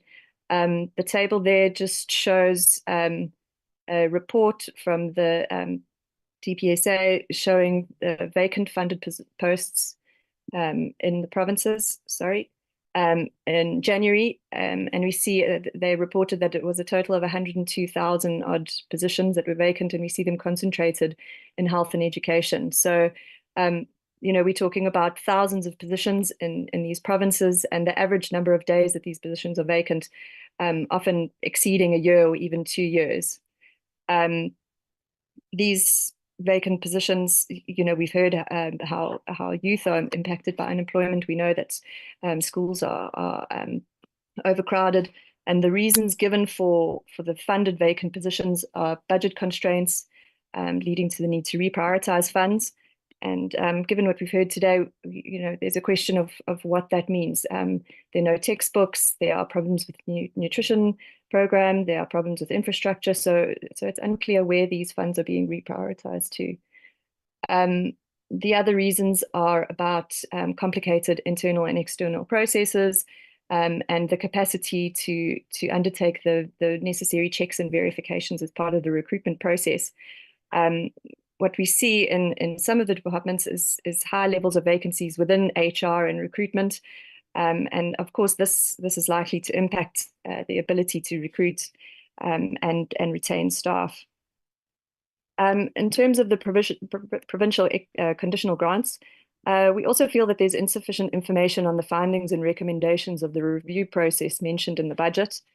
For example, the decision to merge the social sector EPWP into the EPWP, we think seems quite unusual given the importance of the care economy. In our review of some of the spending, the social sector EPWP seems to be used up much faster than the general EPWP across provinces. We note concerning underspending in conditional grants, particularly in land and agriculture, where 8 out of 9 provinces reported less than 70% spending against the allocation in the third quarter of last year. And in some cases, as little as 11% of the allocated budget has been spent, which is unacceptable when we are hearing from communities how they are struggling to get support for their projects, struggling to access the support that they need. Also continued delays in projects, poor quality of workmanship, lack of maintenance of infrastructure, also lack of planning and execution, lack of oversight, lack of accountability, And here, procurement transparency, which was mentioned in one of the earlier presentations, would go a long way. I think open contracting has proven to be effective, especially in dealing with these persistent issues of delayed projects, poor quality workmanship, contractors being paid for work that hasn't been completed satisfactorily, etc. For the local government equitable share, we ask again if this is enough and if it's equitable. We see the budget continues to emphasize challenges impeding service delivery in municipalities. This has been raised since, as far back as I think the 2003 budget, where we saw mention of it. We've seen it brought up in the last few years, issues identified, the crisis in municipalities, financial problems. The AGSA continues to highlight these trends, these problems, and the Good Governance Index also illustrates trends and identifies persistent failures across provinces and districts, and this is evident in the lived experience. We see very little improvement despite various interventions from Treasury, National Treasury, Provincial Treasury, and commitments to improve. So, we believe that the resources are insufficient, but we also see failures in governance, monitoring, and oversight. We are encouraged by mention of the review of frameworks, and we also ask that these are done in a transparent way, in an efficient way, as that sort of matches the urgency of these issues, and that it goes beyond just the frameworks. It's all very well to have good frameworks in place. We heard from National Treasury yesterday that there are a number of frameworks in place, but where there are vacant positions and blatant disregard for the law and other sorts of issues, a new framework might have a limited impact. And local government conditional grants, I think we've just scratched the surface. We haven't had the time or the capacity to go into detail on all 257 odd municipalities. But again, we find there's insufficient information shared on findings and recommendations of the review of conditional grants. Again, delayed projects, poor quality workmanship, and the lack of transparency to enable citizen monitoring and oversight. There are citizens who want to know who's been given the projects, what they have committed to do, and they struggle to get this information. We really see oversight failure in national and provincial departments. And as an example there, the Municipal Infrastructure Support Agency reported a 15.5% vacancy rate. That's for funded posts within the national COSATU. We assume this agency, has a very important role to play given the issues in municipal infrastructure. In water and sanitation, the vacancy rate is 23%. And when we look a little bit closer, some of those vacancies are in HR and recruitment, but also, for example, community engagement. And then we see that projects are often delayed by community unrest, by protests. And surely if the national department had more staff involved in community engagement, some of these issues could be addressed, and projects could progress further. We see no accountability for underspending, while communities suffer when funds are transferred to other areas or returned to National Treasury. In gender responsive budgeting, I think that this has been mostly covered, but we just wanted to emphasize that provinces have a really important role to play in enhancing and achieving a gender responsive budget, looking at things like identifying the gendered impacts of the budget, identifying needs, engaging with women's groups, allocating funds, and monitoring impact and expenditure. And youth unemployment, I think this has also been well covered. Our graph there isn't specific to youth unemployment, but again, there are quite stark differences between different provinces, and there's a need for targeted interventions. As far as we could tell, it's only the EBWP that reports any sort of information on the allocations and spending across provinces. It's unclear how the allocations impact young people in areas where there are fewer colleges, where there is no access to universities, fewer job opportunities, etc. We're also concerned that despite the severity of extreme weather events and the frequency of extreme weather events, that there's very little mention of climate change in the Division of Revenue Bill. We think there's really an urgent need for climate responsiveness to be streamlined into the conditional grants. And here municipalities need targeted financial and technical support for mainstreaming climate responsiveness. It can't be left to disaster recovery only, which is what we've seen in the past. And we've also seen that those funds are not very well spent. Just to go through our recommendations, we are also calling for human rights impact assessment for budget decisions. We are asking that when the review of the fiscal framework and allocations, the provincial equitable share, etc., is done, that there's some sort of framework to assess how these changes will impact human rights. We'd like to see more work towards gender responsive budgets, particularly in social spending. As mentioned before, health, education, social development, justice and safety, and community services.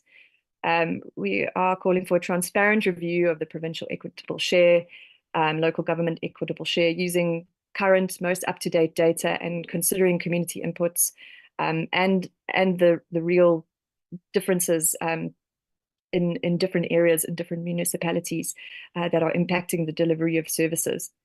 We're calling for bold and targeted interventions to address youth unemployment, continued support for increases to the ECD subsidy, increase in social grants to support vulnerable households. I think generally investigating and better oversight on spending, but particularly in land, agriculture and rural development, which appears to be a particularly bad area based on the provincial in-year spending reports from 2024. We were only able to go up to Q3. I think the Q4 reports will come out shortly. Importantly, we are calling to address recruitment and HR issues contributing to high vacancy rates.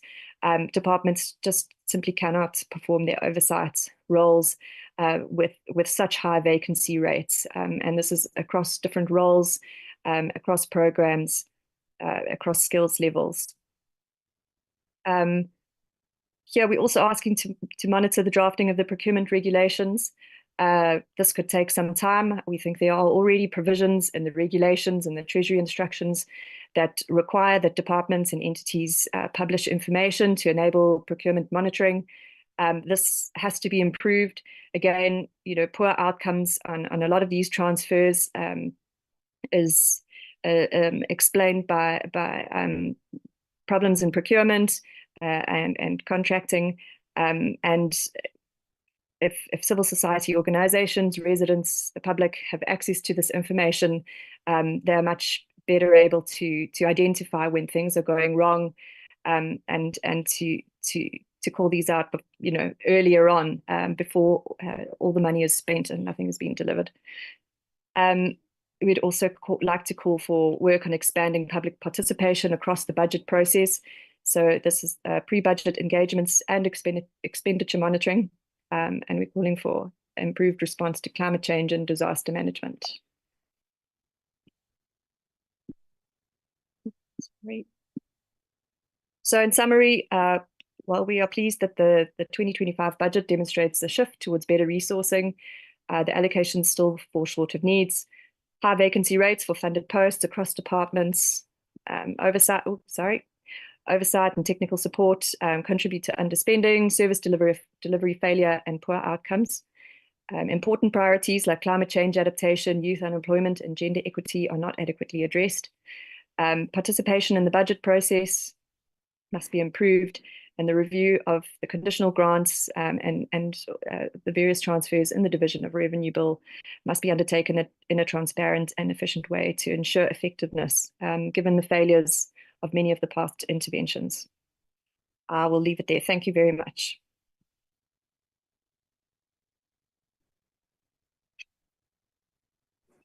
Thank you very much for the presentation. We'll now give Tepo to give us a presentation on behalf of Real Reform for Early Childhood Development.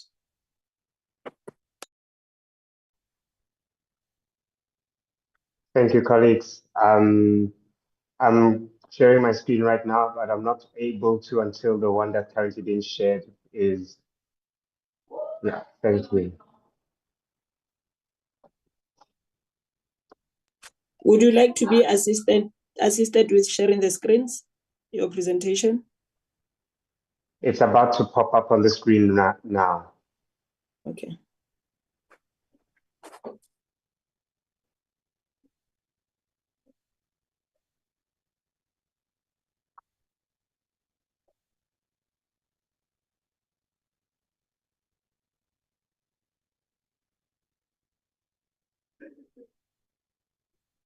It's showing on my side.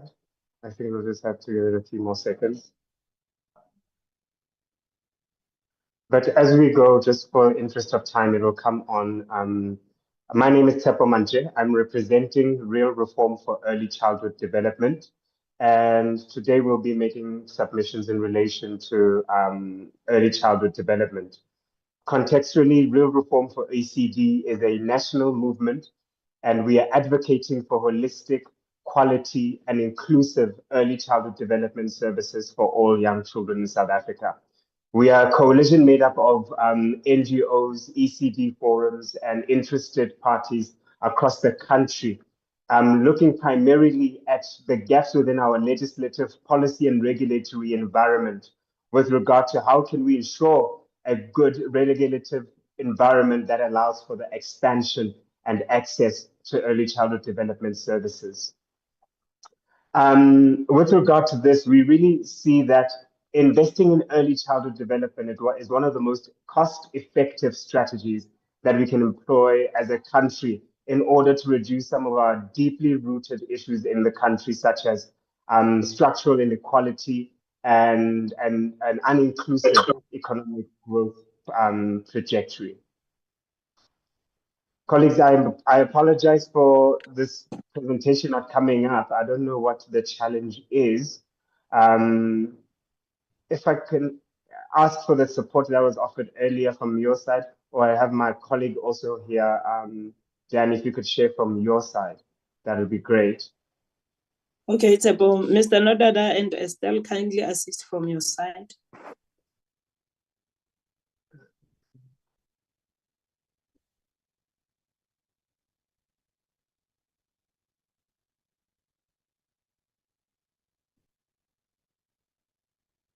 Thank you. We can go to the next slide.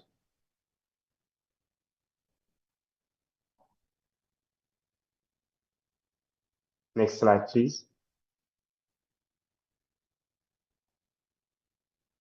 This was giving the background on who we are. We are advocating for early childhood development. Next slide. So with regard to our submission here today, we want to say as a movement that we are welcoming, previous slide, please. We welcome the submission, the budget that has been proposed with regard to the 10 billion rand that is allocated to ECD. And with this, we are seeing this as a strong showing around early childhood development really being seen as a key strategic area of investment. Next slide, please.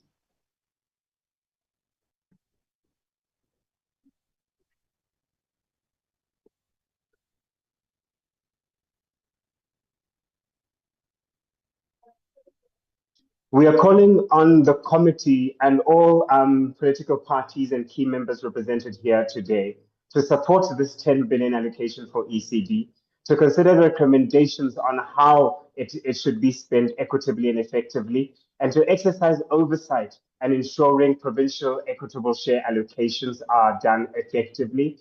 And then lastly, to recognize the gaps the gaps that are currently there, needing further investment. Next slide, please.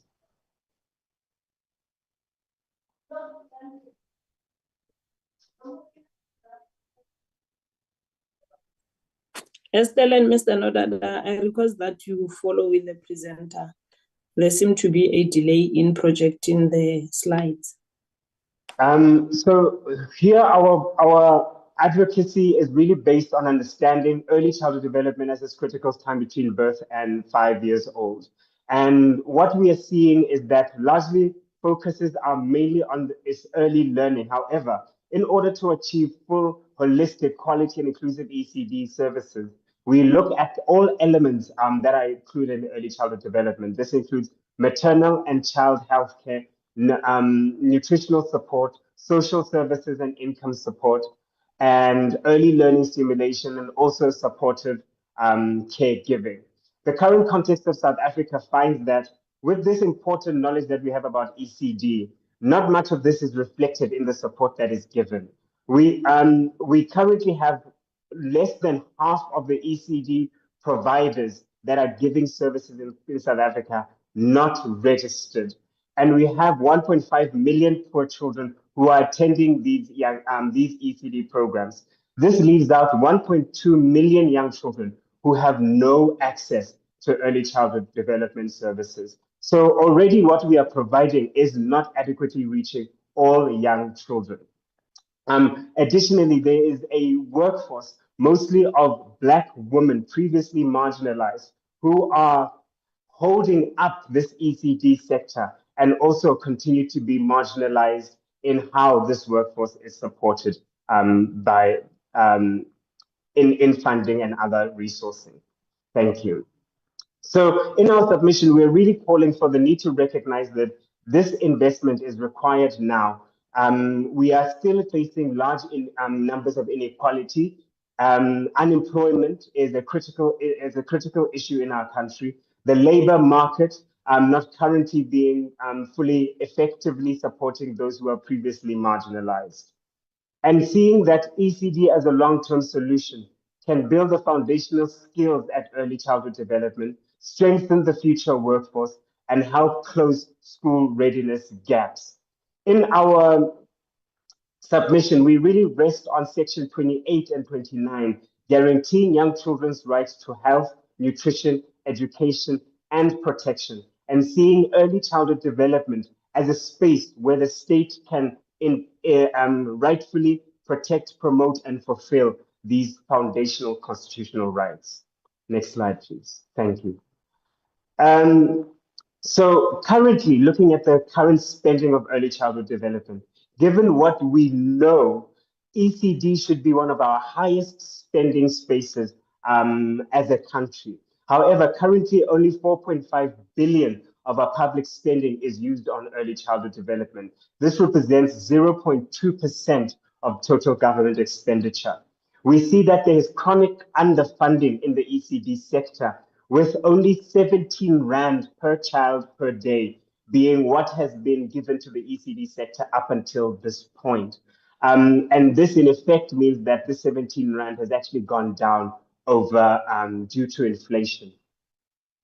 And ECD, on the other hand, we see that has a high value return in investment. Research shows that for 1 Rand invested in early childhood development, there's 18 Rand that is projected, or rather in nutrition, 18 Rand to return and 1 Rand to 7 Rand in economic returns. It also boosts women's economic participation, not just for the ECD practitioners, but for the mothers and primary caregivers who will then be have the time to go look for employment when they know that their young children are safe at ECD centers. Next slide, please. In looking at this 10 billion historic investment, we are seeing that much of this historic chronic underfunding is being addressed in this 2025-2026 budget year. What this has meant is that ECD will see an increase from 17 Rand to 24 Rand per child per day. We'll see upwards of 700,000 more children attending ECD centers in the next 2 years. And also advancing the government of national unity's priorities around economic growth and poverty reduction. Moreover, we are seeing projected impact around annual ECD spending of 7.7 billion, improved quality and working conditions, accelerating the mass registration drive, which is going to be a key benefiter to the increased budget, because the mass registration drive is going to ensure that more than half of the ECD centers that are currently unregistered can be registered. And the DBE's current goal is to have all ECD centers registered by 2030. And this increase in budgeting will be a big support in that endeavor. What we do want to note, although we have an enthusiastic welcoming of the increase in this budget, we do want to stress and highlight that what is being increased from 17 Rand to 24 is merely adjusting the inflation rate from what the money would have been had it matched the inflation over the years.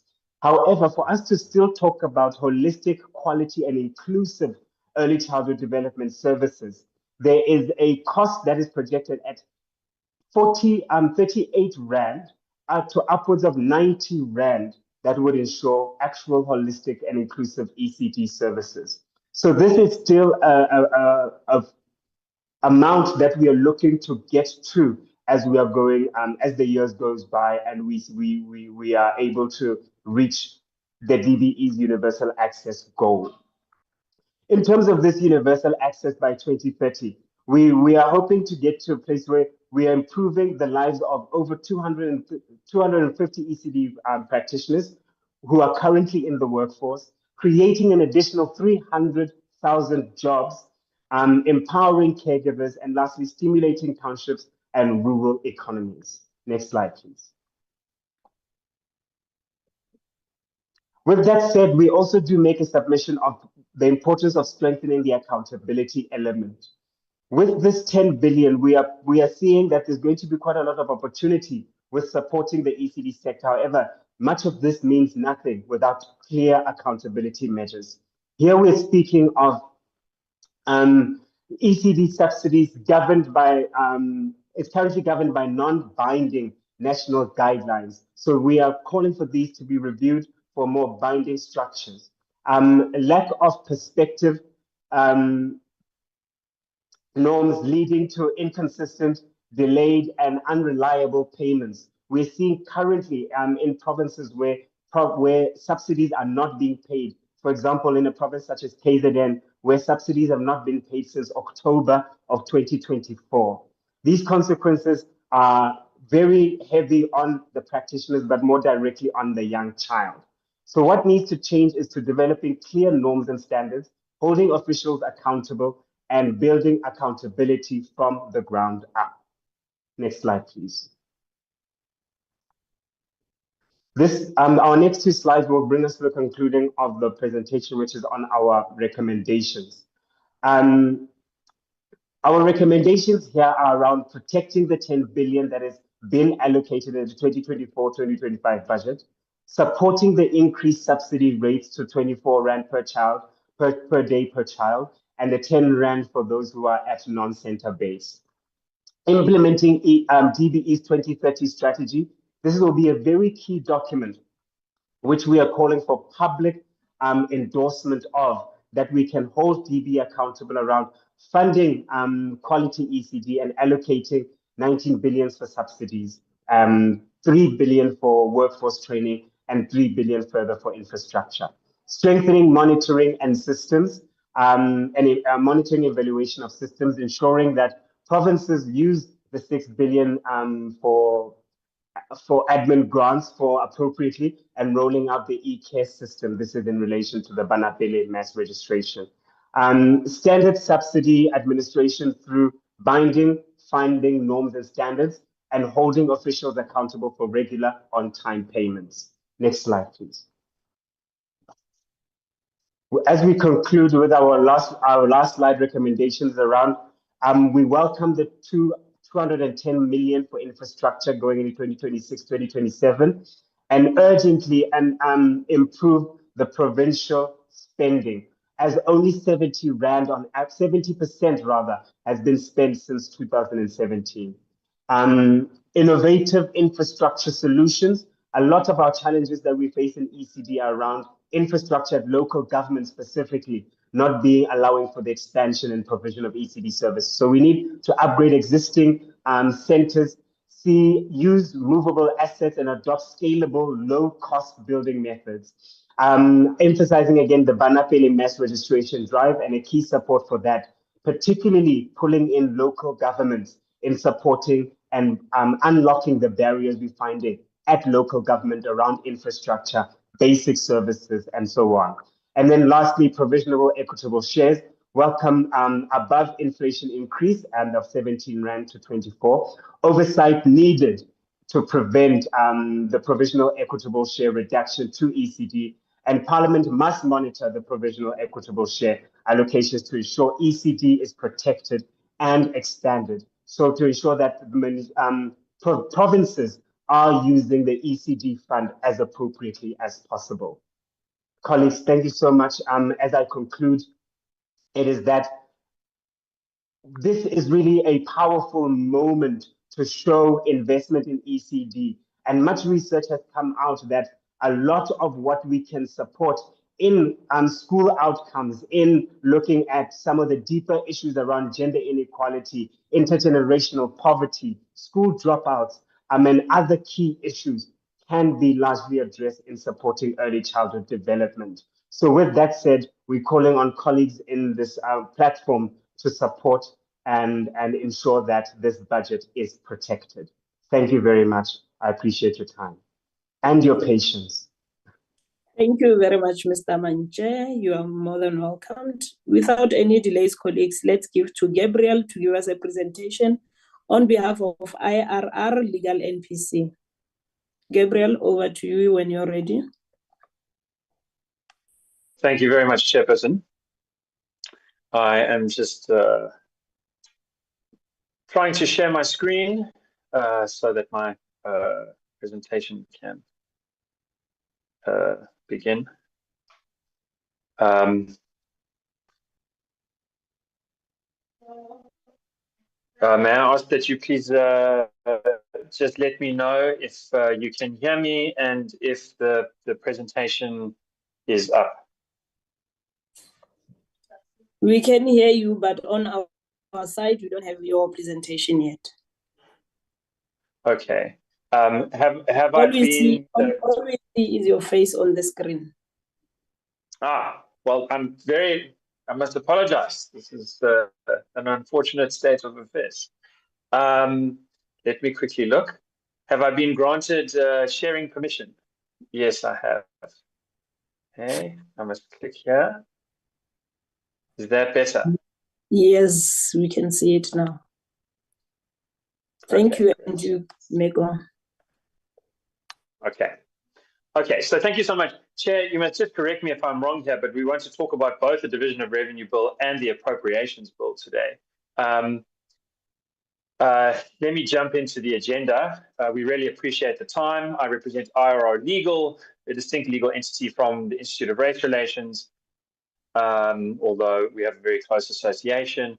We'll get into the opinion polling towards the end that I think gives a sense of the kind of public interest that we aim to represent. It's the interest of the vast majority of South Africans. But first, the agenda. So we're going to talk about BEE premiums. What are they? Then we're going to get to our core recommendations, which are going to have to do with making amendments to both bills in order to address BEE premiums. Then we're going to talk about BEE premiums in terms of transparency, the exclusionary rule, which is just in the Appropriations Bill. Then we're going to shift to value for money and BEE premiums. We're going to talk about amendments, quite specific ones, that can achieve what we think are great goals for this committee to get behind. And then we'll talk about a popular opinion. So first, what are BEE premiums? A simple definition is provided.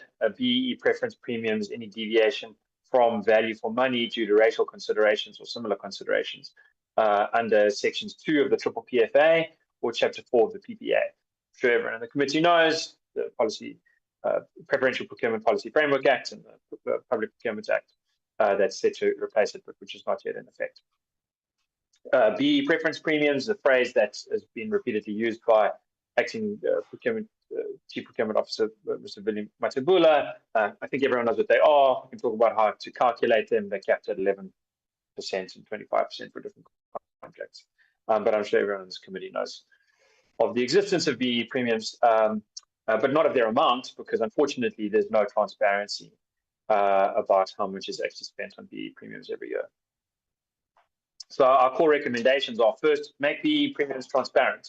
And we think that everyone in the committee can really get behind that. Some people want BEE premiums. South Africa has a legacy of apartheid. It was an evil, cruel, stupid system, and that has left scars across the country. And many political representatives that have been democratically elected believe that BEE premiums are an important part of redressing that. We understand that. Those members of parliament, surely to goodness, will want to be transparent about how much is being spent on this. It hasn't happened to date, but no one's recommended it to date. So we're here to recommend it, and we trust that you'll implement that recommendation in a way that you consider to be wise and prudent. The second is to reduce BEE premiums to R0. We are sure that many members of this committee are not going to agree with that, but we are grateful for the opportunity to tell you why we think it's a good idea in good faith. Transparency. I've said that, you know, I assume everyone in the committee is going to want to be transparent, whether they like BEE premiums or don't like it. But it's not really a choice. It's an obligation under the Constitution. Section 25(1) states that the budgetary process must promote transparency. Both bills are part of that budgetary process. 216 states that national legislation must prescribe measures to ensure transparency and expenditure control. Treasury's explained one way to think about transparency is it's current and backwards looking, expenditure control is forward looking. You know, so we should know as citizens of this country, how much do we expect taxpayer money to pay for BEE premiums in the next year? That's expenditure control. We have no idea.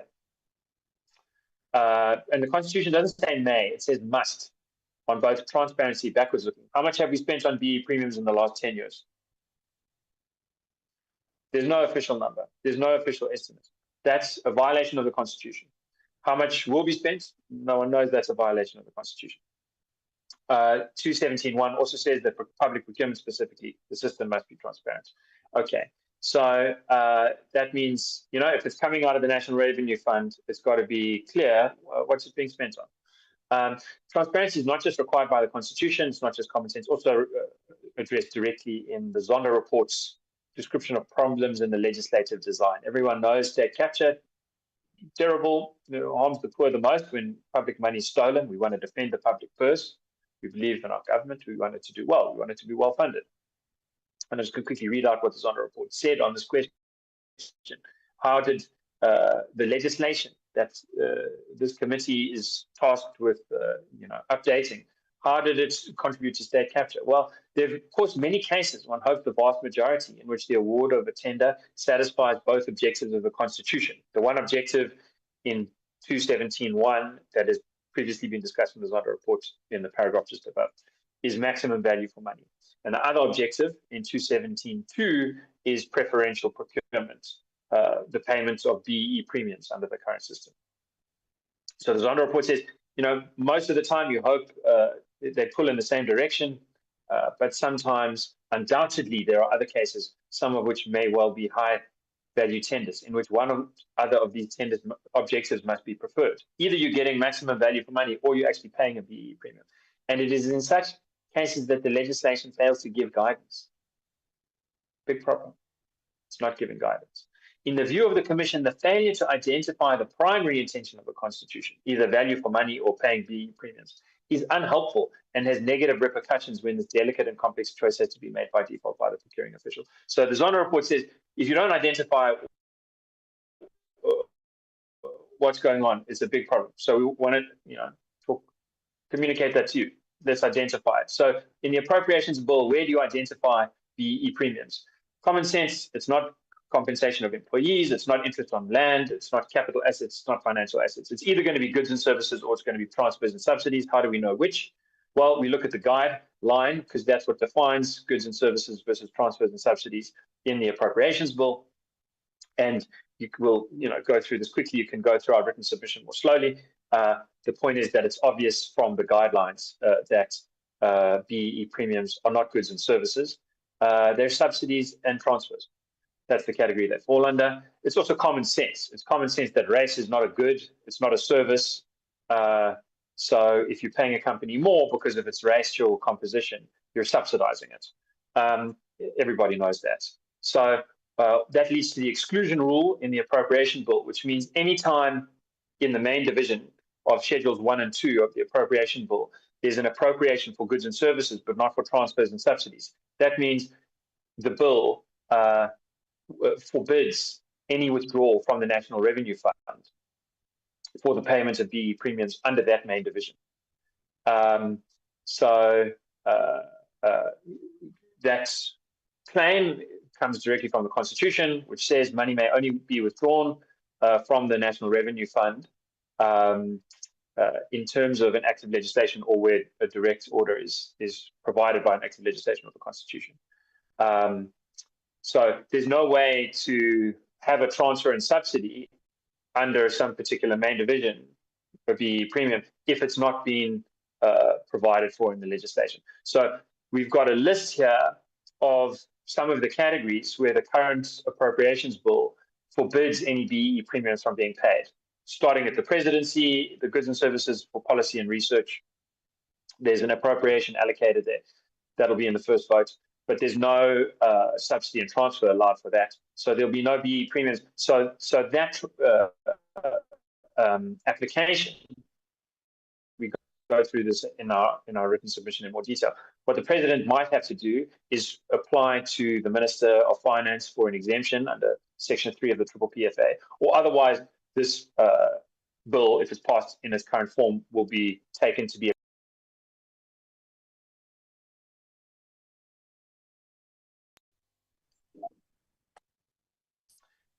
sorry, Chair, I think I was muted there for a second. Is everything okay?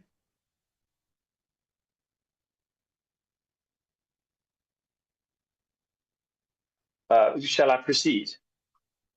Yes, you may proceed, but I think we lost you when you said when this bill can be tabled as it is, you were going to take it to. I think you must just repeat the last few seconds before you mute. Okay, thank you. I was saying, if you put the bill forward as it is, the appropriations bill, that is, then these categories, there'll be no BEE premiums allowed.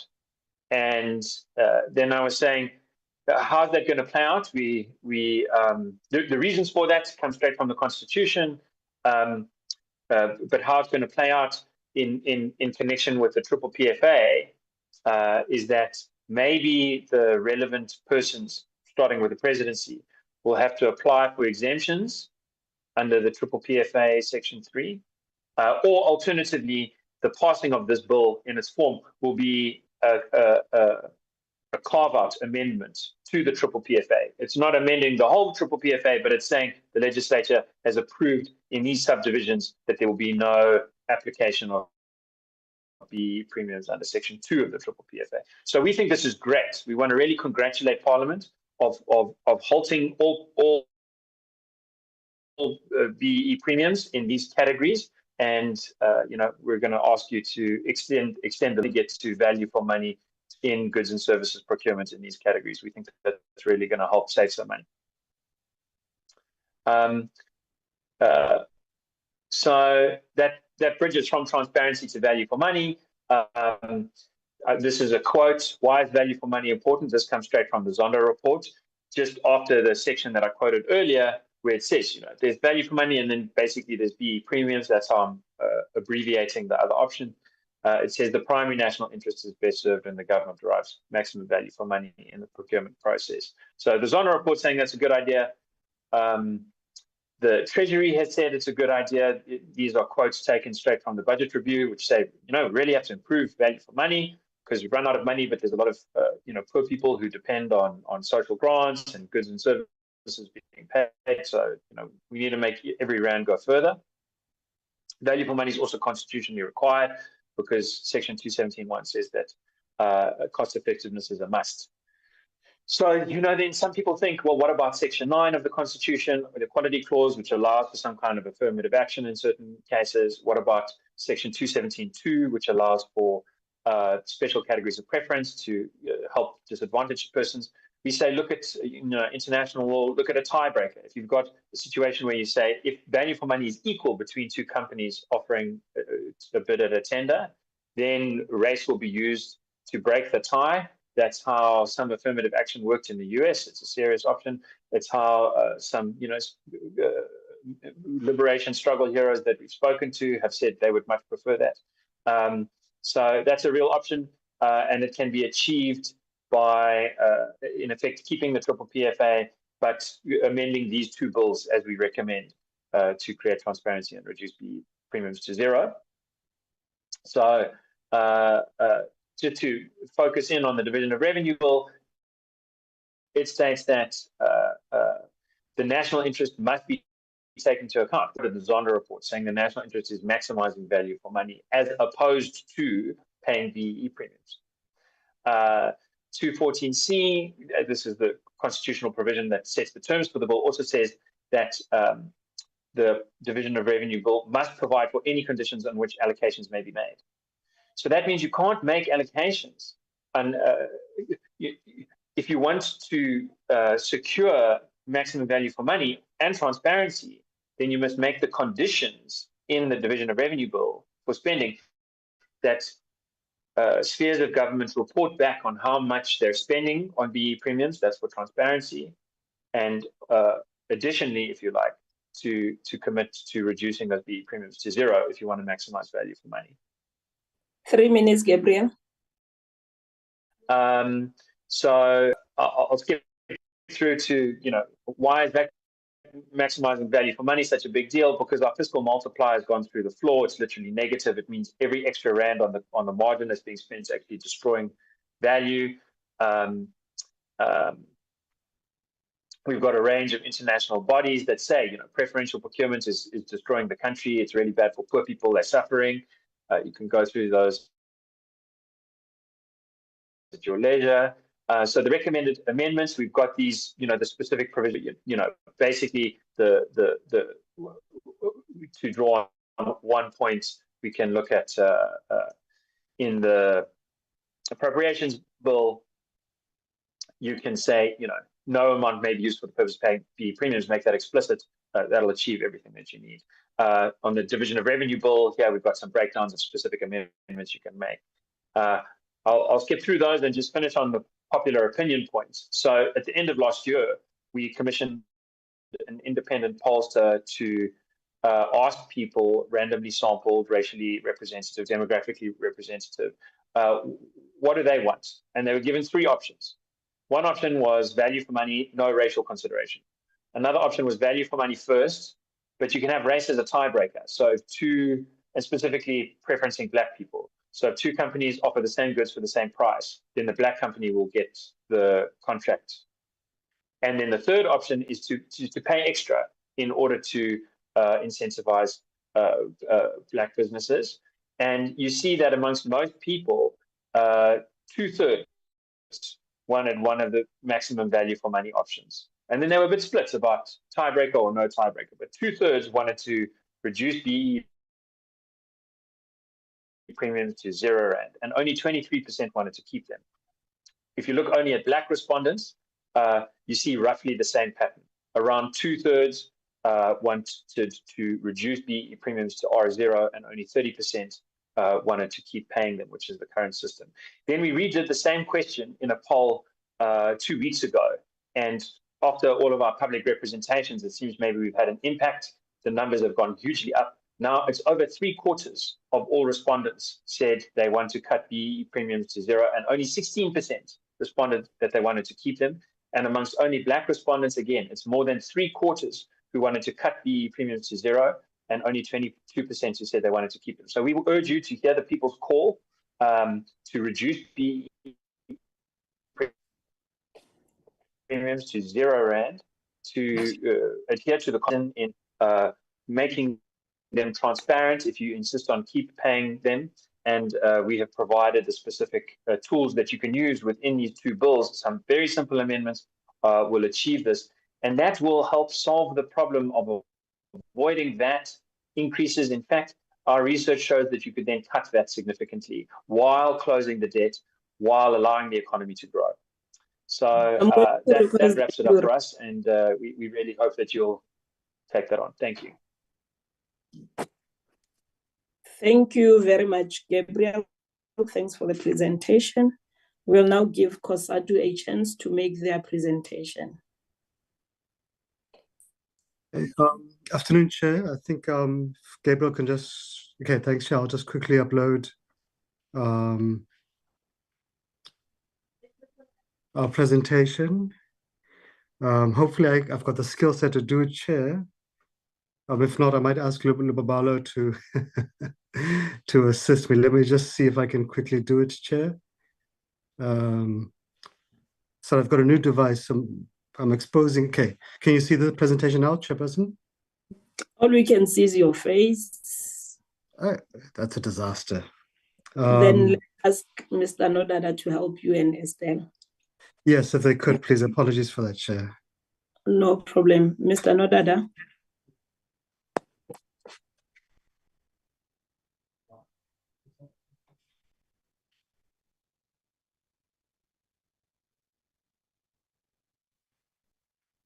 Okay, just a second, Chairperson. Apologies for that, Chair. But I can stop so long, just because of time constraints on the it's a busy schedule, Chair. So, Chair, I think whilst Lubabalo just uploads it, I think thanks for giving us space as COSATU just to share some views. We would be covering appropriation, the Eskom debt relief, and also the Division of Revenue Bill, but we'll gallop through it. I think, number one, Chair, is that a vantage point as COSATU is that a budget must respond to the many socio-economic crises. We can go to the next slide.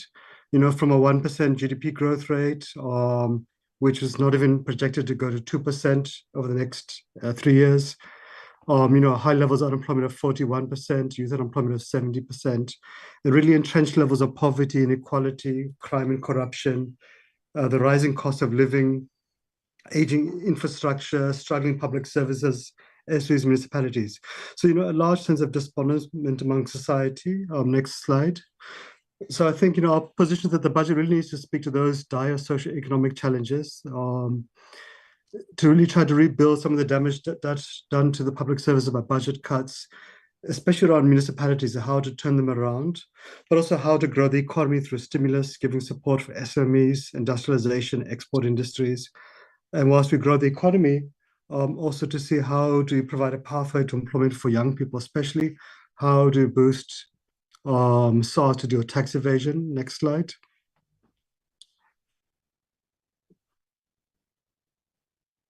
So, Chair, I won't go into the review too much, but I just wanted to share members because obviously the budget still, the VAT issue, PIT issues are still very topical.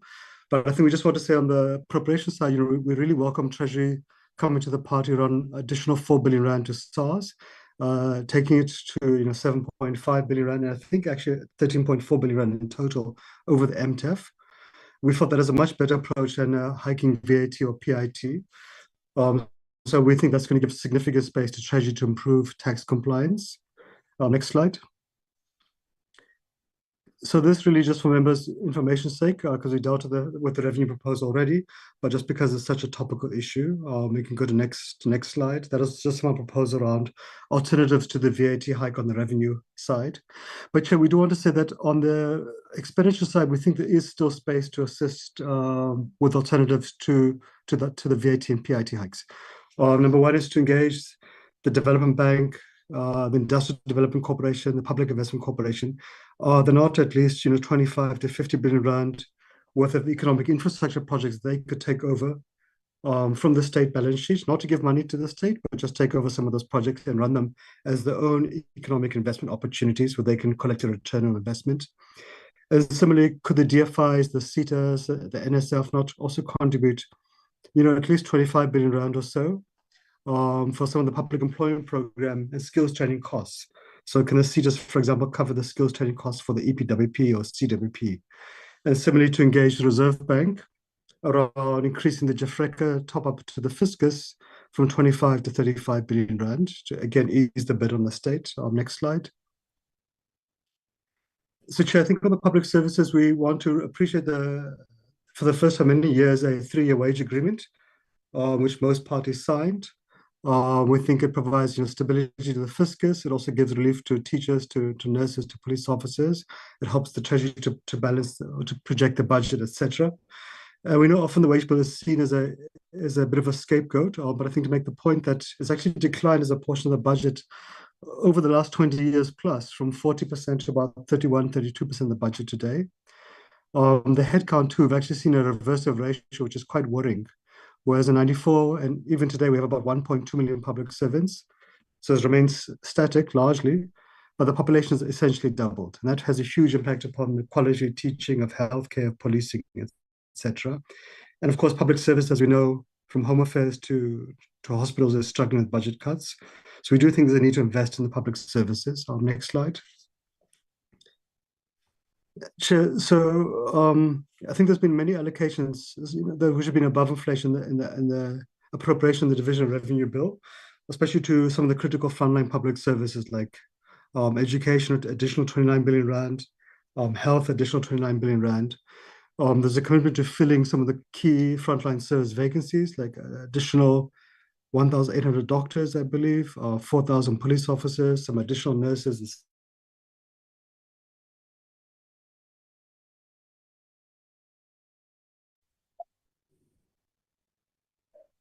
Matthew, I think you are somehow muted and you are cutting. I think you have a problem with the network side. Okay. Apologies for that, Chair. Is it okay now? Yes, you may continue. Okay, apologies for that, Chair. So I think there is positive allocation, but again, I think there's going to be a bit of a journey to rebuild some of the public services. Next slide. Chair, there are some quite important allocations, like the allocations to roll out the early childhood development in the two bills, the significant allocations for school infrastructure backlog of nearly 4 billion rand for 130 schools. So it's critical these are really spent. There's some important allocations to smart electricity meter allocations rolling out, about 2 billion rand. There's a combined in the two bills, about just over 2 billion rand for laying the foundations for national health insurance over the MTEF. So it's also quite important. And I think, Chair, we really want to welcome the allocation of water infrastructure to Maluti Perform, which has been a real problem child for it. But we are concerned, Chair, about some significant funding cuts to informal settlement upgrading, from about 2.5 billion this year to less than 1 billion next year. Next slide. Chair, there are some other further quite useful allocations. So 500 million rand for public employment programs, that's the neighborhood development program. I think it's combined 13.5 billion for SARS over the MTEF, which I think is going to generate significant tax improvement in terms of collections. I've mentioned the ECD and the infrastructure. Chair, also, there's a positive 3.7 billion rand for the teaching assistant program, which had kind of ground to a halt last year. But we are worried that there's no allocation for it next year, but we hope that can be resolved when we get to that budget. Next slide. Again, Chair, the allocations for NHI are welcome. I think, Chair, one of the most important parts of the infrastructure allocations is really around transport. 16 billion for public transport, 53 billion for roads. In fact, if you take an allocation to local government, it's actually about 406 billion rand. 19 billion rand for Metro Rail. A large part of that is for signaling, which, to give an example of how it helps, is that it means Metro Rail trains, which transport 10 million commuters, instead of traveling at 30 kilometers an hour, once the signaling is fixed, they could travel at 120 kilometers an hour. So that will help improve passenger numbers. It will help ease congestion. It helps workers because public transport, Metro Rail, is much cheaper than buses or taxis. There's large amounts for water infrastructure. Actually, there's a total of about 156 billion rand, so really significant allocations. And of course, about 6 billion for land reform. So those are really positive, Chair. Next slide. I think what we're concerned is that around NSFAS, it hasn't been adjusted for the threshold for family income since it's introduced. So that means less and less people are qualifying. Around the NPA, there's huge numbers of prosecutor vacancies, which makes it difficult to win the war against crime and corruption. And on the police service, Chair, we don't think it's justifiable to spend 4.3 billion rand on bodyguards for politicians when we have a shortage of detectives, community policing, etc. Next slide. Chair, some proposal on our part is about doing ghost post audit of all public institutions, especially municipalities, to see if we cannot consolidate some of the entities back into the public service. Some of them are really duplicates, to see if we can reduce some of the numbers of, or the size of cabinet, provincial executive committees of MACOs, etc., reduce some of the the travel, the advertising, consulting, other expenditure. And of course, I raised the issue of the police and NPA. Next slide. On local government, there are good allocations to local government, but I think we feel we're missing the picture here.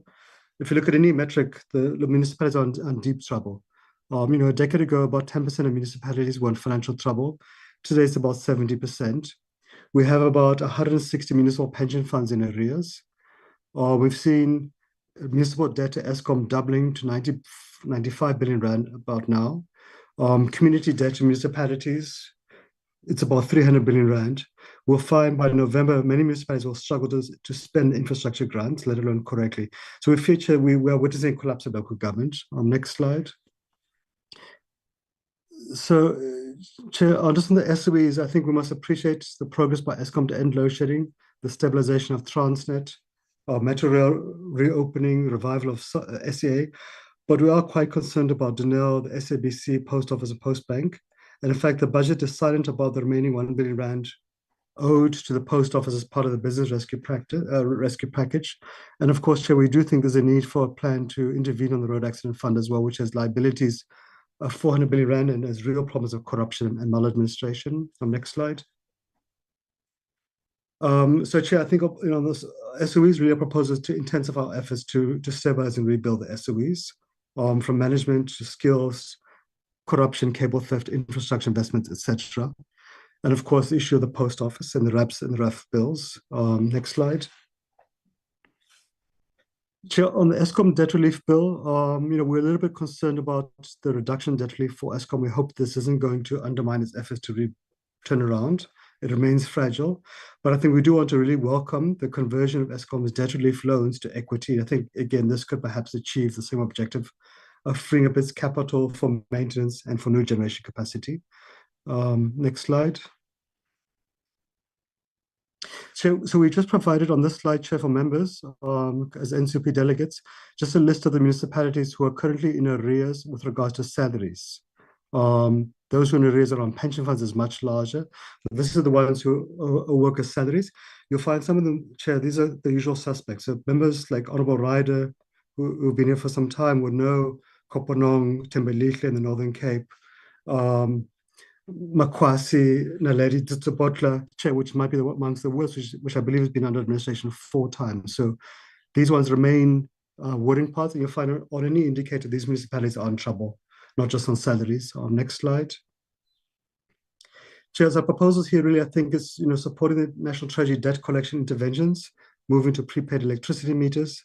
But I think we need to see further interventions, especially around how to make sure municipalities collect money owed to them and how to ensure they pay their bills. But there is a need to expand the capacitation intervention programs for the 140 municipalities. And I think, Chair, there's also a need, working with COGTA, to really move towards a new municipal funding model and perhaps towards a consolidation of municipalities under districts. But I think it's clear right now that we're in serious trouble on the local government front. Next slide. Just getting towards the end, Chair. There is, on the infrastructure projects, Chair, we have a total allocation over the MTEF of about R1 trillion, especially around roads, the 400 billion, water, 156 billion, but also very good investments on rail and ports, 4 new hospitals in Limpopo and the Western Cape, 13,000 university beds. I think that's going to be a positive shift to helping get the economy to 2% growth. And of course, there's some allocations by the DBSA and IDC as well for SMEs. Next slide. So proposals here, Chair, is that I think want to make sure this money is spent timelessly, especially supporting local businesses and materials. But we do need to have a much more coherent approach from law enforcement around the construction mafia. And I think, Chair, we need a much more ramped up industrial financing program to support SMEs, industrialization, export sectors. And really, we should be seeing how to pool resources together from the public and the private sector, and ideally get that by the November MTBS. Next slide. Chair, on the relief front, there is quite a few good measures. Social grants increasing by double inflation, but we are disappointed that the SOD grants in the 5 years of its existing chair it's only been adjusted once for inflation, and it wasn't adjusted this year. There is useful additional allocations for public employment programs, and that's a significant shift from previous cuts. And there's also a very positive 3 billion rand NSFAS missing middle program. And of course, one does appreciate the no fuel tax relief and the VAT exempted goods relief as well. Next slide. Chair, a simple proposal on this one really is on the appropriation bill to adjust the SOD grant for inflation. That will benefit 8 million people and it would be affordable. It's about 1.5 billion rand. We're going to engage the NEDAC chair about a new public employment program, which can see how to consolidate expenditure and how to really make sure we get value for money and help reduce unemployment. We think there is a need for us to adjust the NSFAS income threshold, which hasn't been adjusted for inflation since it started. And of course, we'll be engaging Treasury on the next phase of the two-part pension reforms. Then I think this is the last slide, the next one, Chair. So I think, yeah, just in conclusion, Chairman, I think we hope this will help assist members. There's a lot of information. I'll try to gallop through it. We think there is a lot of good things around the expenditure side, Chair, around infrastructure, rebuilding public services and providing relief.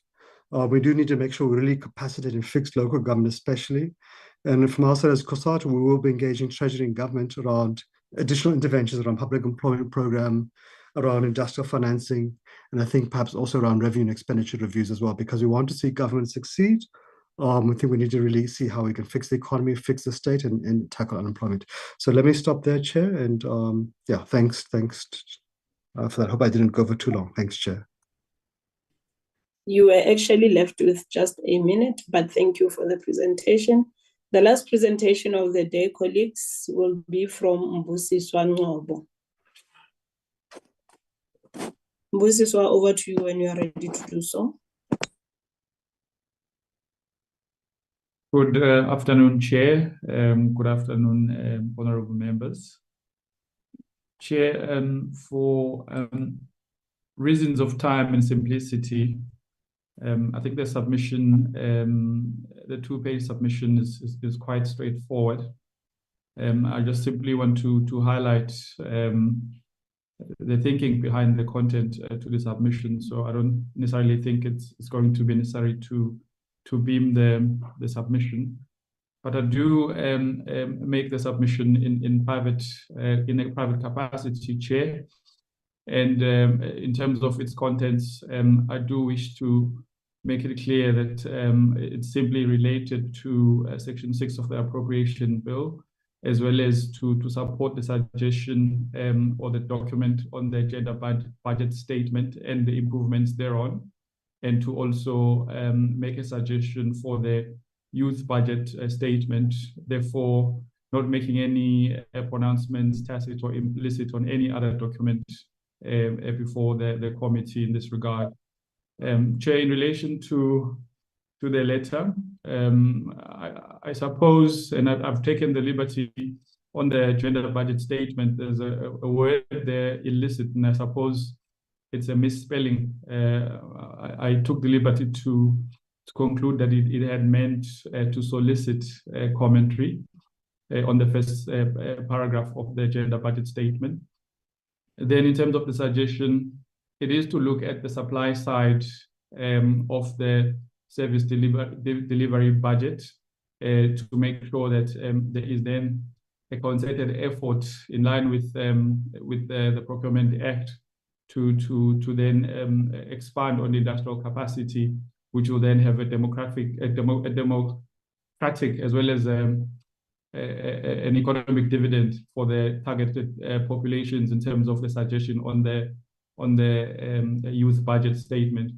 Chair, that's all I really wish to make in terms of the oral submission in relation to the document, and just to qualify the statement in that if there's any input that appears redundant or ignorant on any matter that I ought to know, it is not by intention, but to make commentary in support of what the state seeks to do to advance for the benefit of the South Africans. Thank you, Chair. Thank you, honorable members. That was a very short presentation from yourself, but we'll consider your written submission. Thank you very much, honorable members and colleagues on the platform. I should indicate that we are thankful to all the civil society organizations that made presentations before committee today. I'm now going to give a chance to members of the committee for them to engage with the presentations and to ask questions where necessary. But members, you are not forced to interrogate the presentations, as this is just a submission for your good selves to consider from the civil society organization. But before giving to the committee, I think it would be important to indicate, looking at the presentations that have been made before the committee, it would be important to note or to inform everybody on the platform that really as a committee, we are noting all the information and we are noting all the proposals that you made before the committee.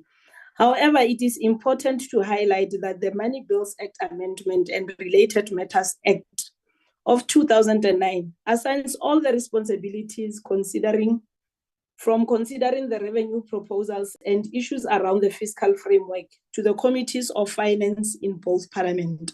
I am saying this, colleagues, because I do not want members to deviate from the mandate of this committee and start getting into matters that really concerns both the committees of finance in both houses.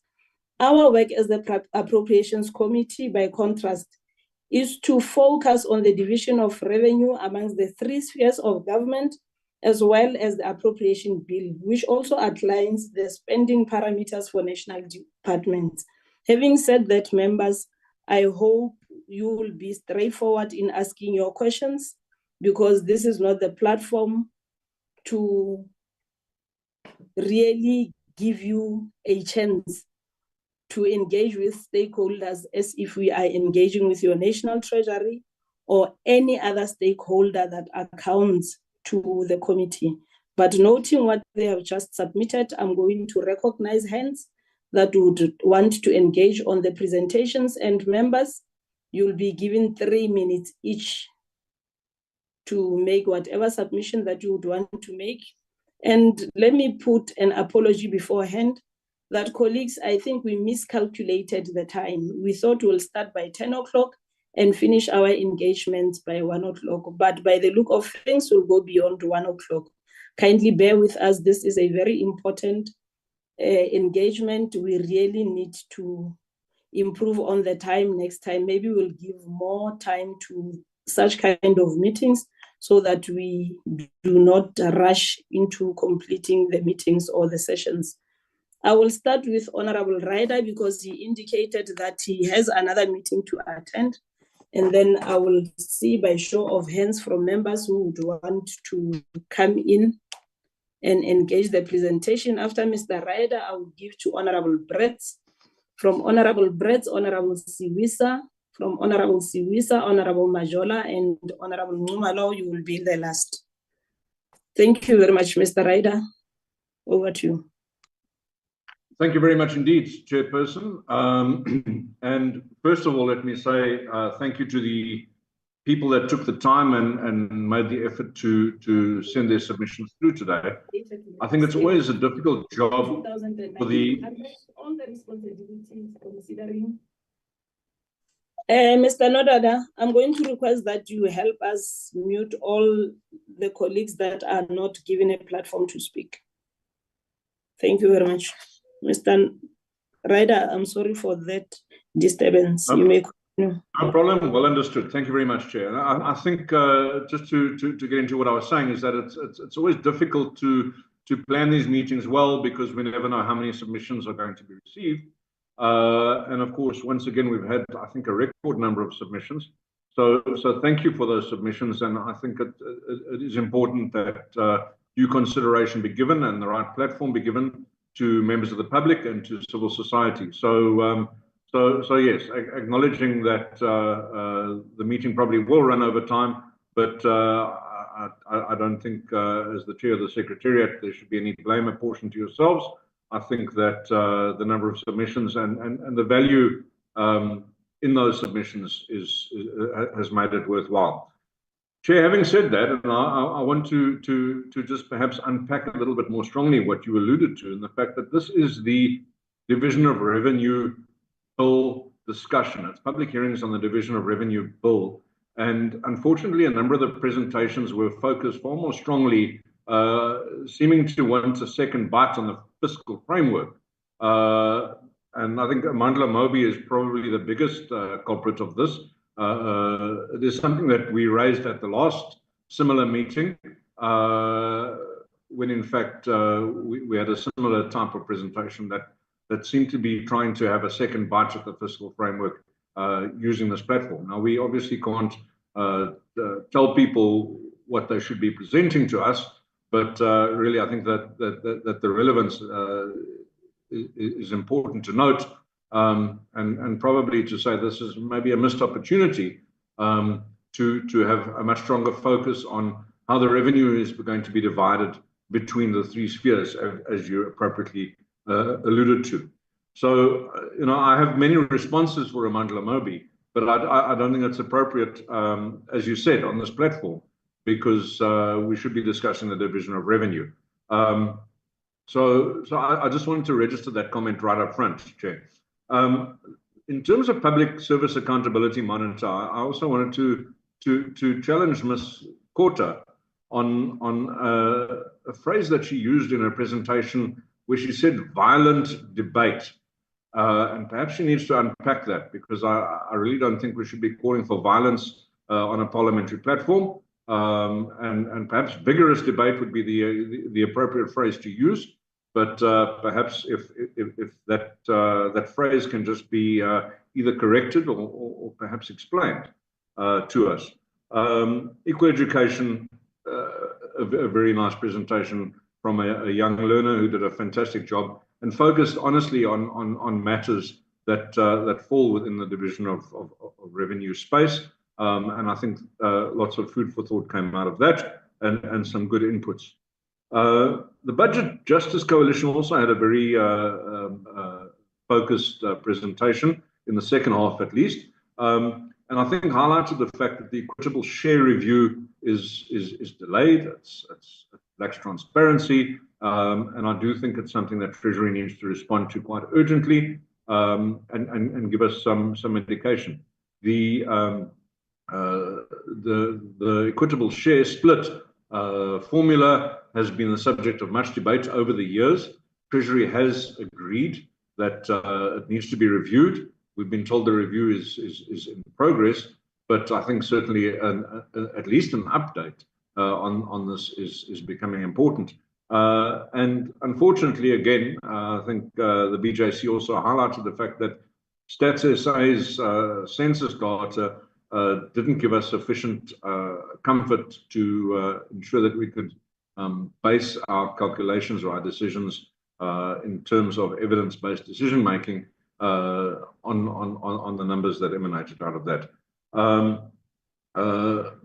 Yes, IRR, I think there was a lot of value in that input. The public procurement issue is important, and the fact is that it crosses all of the spheres of government, because the Public Procurement Act certainly does cross procurement in all of the different spaces. And I think it's important to find the appropriate balance between economic empowerment of individuals who are supplying to government versus the benefit that can be given to so many more people if value for money is achieved.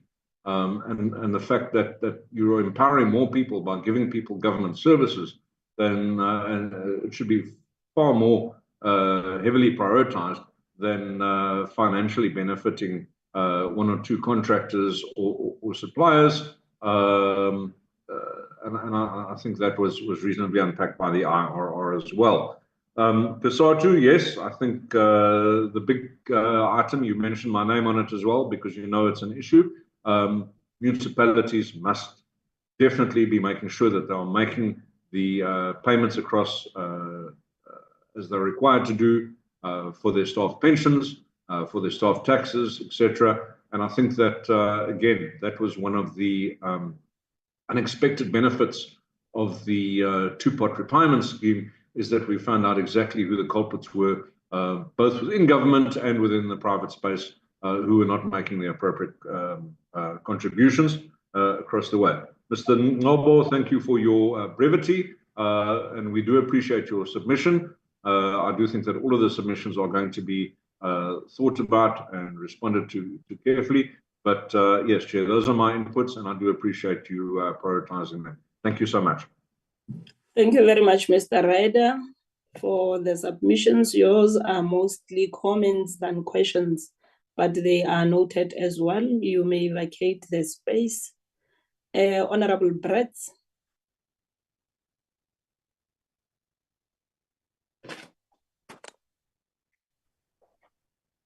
Thank Honorable you. Brett. Thank you, Honorable Chair. I'm also going to try to make it as quick as possible. Coming to IRR, legal, your representation deserves proper attention and deliberation, and your input is duly noted and will be followed up. Budget Justice Coalition, your submission that the revised budget retains a regressive VAT increase, failing to engage alternatives, is duly noted and is fully supported. Coming to Equal Education Law Centre, I must congratulate the young lady Amahle Maronga, the grade 11 learner. Your participation as a young citizen must be welcomed by this committee. It is important that our youth voices be heard. You've raised challenges that are shared by this committee. And regarding your reference to manifesto commitment, holding public representatives accountable is very important and is a cornerstone in a democracy in a constitutional republic, especially where it is governed by the GNU. But I welcome your presentation. Thank you, young man. PSAM,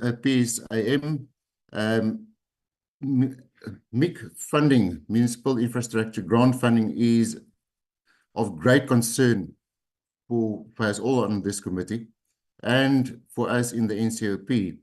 Water service infrastructure, I share your concerns, especially where it is clear that the majority of municipalities can't meet their obligations in this regard anymore, thereby infringing on residents' basic right to clean water and sanitation. Youth capital, it is so important that we listen to unemployed youth. Youth unemployment levels really very high, and South Africa has the highest youth unemployment rate in the world, and I don't think we should be very proud of this record. I do support a developmental state that attracts private investment in order to grow the economy and create jobs. The state is not the dominant employer, but an enabler of the private sector to drive economic growth and job creations. And I do agree with you, the best form of welfare is a decent job. Then section 27, you highlighted the high debt service costs and the VAT increase that eats away or can eat away at public funds that could have been used for services such as education and healthcare. Once again, this highlights the necessity to have a look at the division of revenue against the bigger background of the fiscal framework. So with those few words, I'm done. Thank you, Honourable Chair. Thank you very much, Honourable Brett. Honourable Siwisa. Thank you, Chair. Can I please keep my video off, Chair? The network is very bad here. I know that in Acacia we have that problem. It's okay. Chair, let me also welcome the contributions and the submissions that were made by the different institutions and private bodies. I want to check with the real reform for ECD. I can see the submission that you've made, but I have only maybe one or two questions. We must take into consideration that some of these ECDs from, especially the standalones, some of them are not even registered, which means they are not going to get funding. And not getting funding, which means that whatever learners or minors that they have there, it is going to force parents to pop up more money.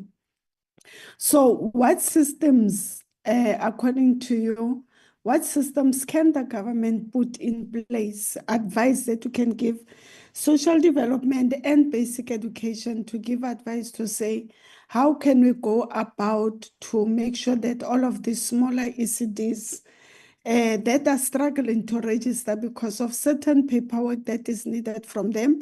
Some of them they are being requested certain qualifications that they can get. Let's take for an example, Umam Kumalo has been having a crèche, what we call a crèche, a daycare center. She doesn't have the relevant qualifications, and some of those things are the ones that are closing out some of these ECDs to be registered. So what advice can you give government as to how can we assist some of these ECDs that are not registered? Number two, yes, I can see the issue of money to be increased for ECDs per child, but the money is not enough for, there are certain things that we need to consider, like to pay for the utilities, your water, electricity. We have to pay for salaries of some of these educators, extra people that you need. You have to pay for your stationery, things that they use on day to day, because the money only covers for the food actually and not any other issues, which means that some of these parents also have to pop out, because these are some of the things that we pick up that at the end of the day, the early childhood center is going to request parents to pay more money. So how can, what advice would you also give to government, or what do you think needs to be done to make sure that parents do not pay extra money to the ECD centers? Because already it has been mentioned from some of the presenters, Chair, to say that the money that is there, or whatever amount of money that each household has to spend, is already above the poverty line, which means that we are speaking about spending the basket, spending close to 5,000 something, and we're speaking about 4,000 something for 4,700 per household. So how can we assist some of these ECDs to be recognized, and also to make sure that in any other aspects within the ECDs being covered? Chair, the only hope I can have with the submission, and I'm hoping that the Minister of Finance is also going to look into this, because the issue of schools, the issue of the inequalities across all schools, and I think Amahle has put it properly. Now we are hearing from the horse's mouth. What are we experiencing in schools? What are the hiccups? This is someone that is experiencing, speaking to some of her other mates from other schools. Now these are not other speaking, Chair, and we need that one. We need to applaud to say somebody who's in the situation has actually come to speak for others, for other learners, and all the experiences that they're having in schools, because we do speak, we do send recommendations, we do write questions, try to make follow-up about situations in schools, but at the end of the day, it seems as if whatever that we are requesting falls in deaf ears. Now the person that is actually sitting in that situation sees what happens, came to make a submission, and I think, Chair, we need to applaud, and hoping that in future submissions, more young students or learners will come out and say, this is our plea, this is what we want, this is what we're experiencing. And I would like also to take this opportunity, Chair, to say to Amahle, I think all of the students or learners are applauding. I'm hoping that some of them were following. So unfortunately, some of them will be at school because the schools are not closed. But I want to applaud to Amahle, Chair, to say you became the mouthpiece of all the school children across South Africa, whether in rural, urban, or in townships. You have become a mouthpiece, and we appreciate your submissions. So those were my only two areas that I wanted to focus on, Chair, taking into consideration that there is not enough time, Chairperson. Thank you very much. Thank you very much, Honorable Siwisa. I think Equal Education and Amatle are listening from where they are seated, because I've seen on the chat box that they requested to be excused, but one would not blame them as we went beyond time. Thank you very much. Over to you, Mr. Majola. Thank you, Madam Chair. Thank you to the presentations from 12 stakeholders, Madam Chair. Agreeing with you and other previous speakers, Madam Chair, as to what are we doing with the information contained on all the presentation. I agree with you, Madam Chair, as there are processes of the three bills still unfolding, heading towards the formal adoption of three bills, Madam Chair. The information contained on all presentation will assist us, Madam Chair, to take an informed decisions. Concurring with you and previous speaker again, that some of the information we will note, we will use it for future references. We note, Madam Chair, from the Amandla Mobi, they're concerned that as much as the items covered under the zero taxation increased, but the total basket of the food, Madam Chair, it still remain unaffordable. That has also echoed by the Budget Justice Coalition. Concurring with all previous speakers, Madam Chair, it was nice to get it from the horse's mouth, the young lady from Equal Education, as much as we applaud the content, but it was concerning, Madam Chair, to get it from the young lady that, well, how is the shortage of teachers and infrastructure in school impact on the daily experiences of our kids at school? I'm just quoting from the fact that she mentioned that in some instances in classes against an acceptable ratio by the Department of Education, they are still experiencing the ratio of 90:1 teacher against 30:1 or 35:1. I can't remember what exactly is. Well, Madam Chair, well, it will help us in terms of determining as to what do we give as equitable share through grant to a kind of situation, because investing on education, a future without an educated youth, the future of that country is not bright. From the PSAM, Madam Chair, we are also noting, and I've got a question with that regard. I know where their proposal is coming from, and the previous speaker also touched on it, the call to reform a procurement for the government. Madam Chair, arising from most of the Auditors General audit outcomes, it highlights a number of challenges within the unspent budget or the unspent grant.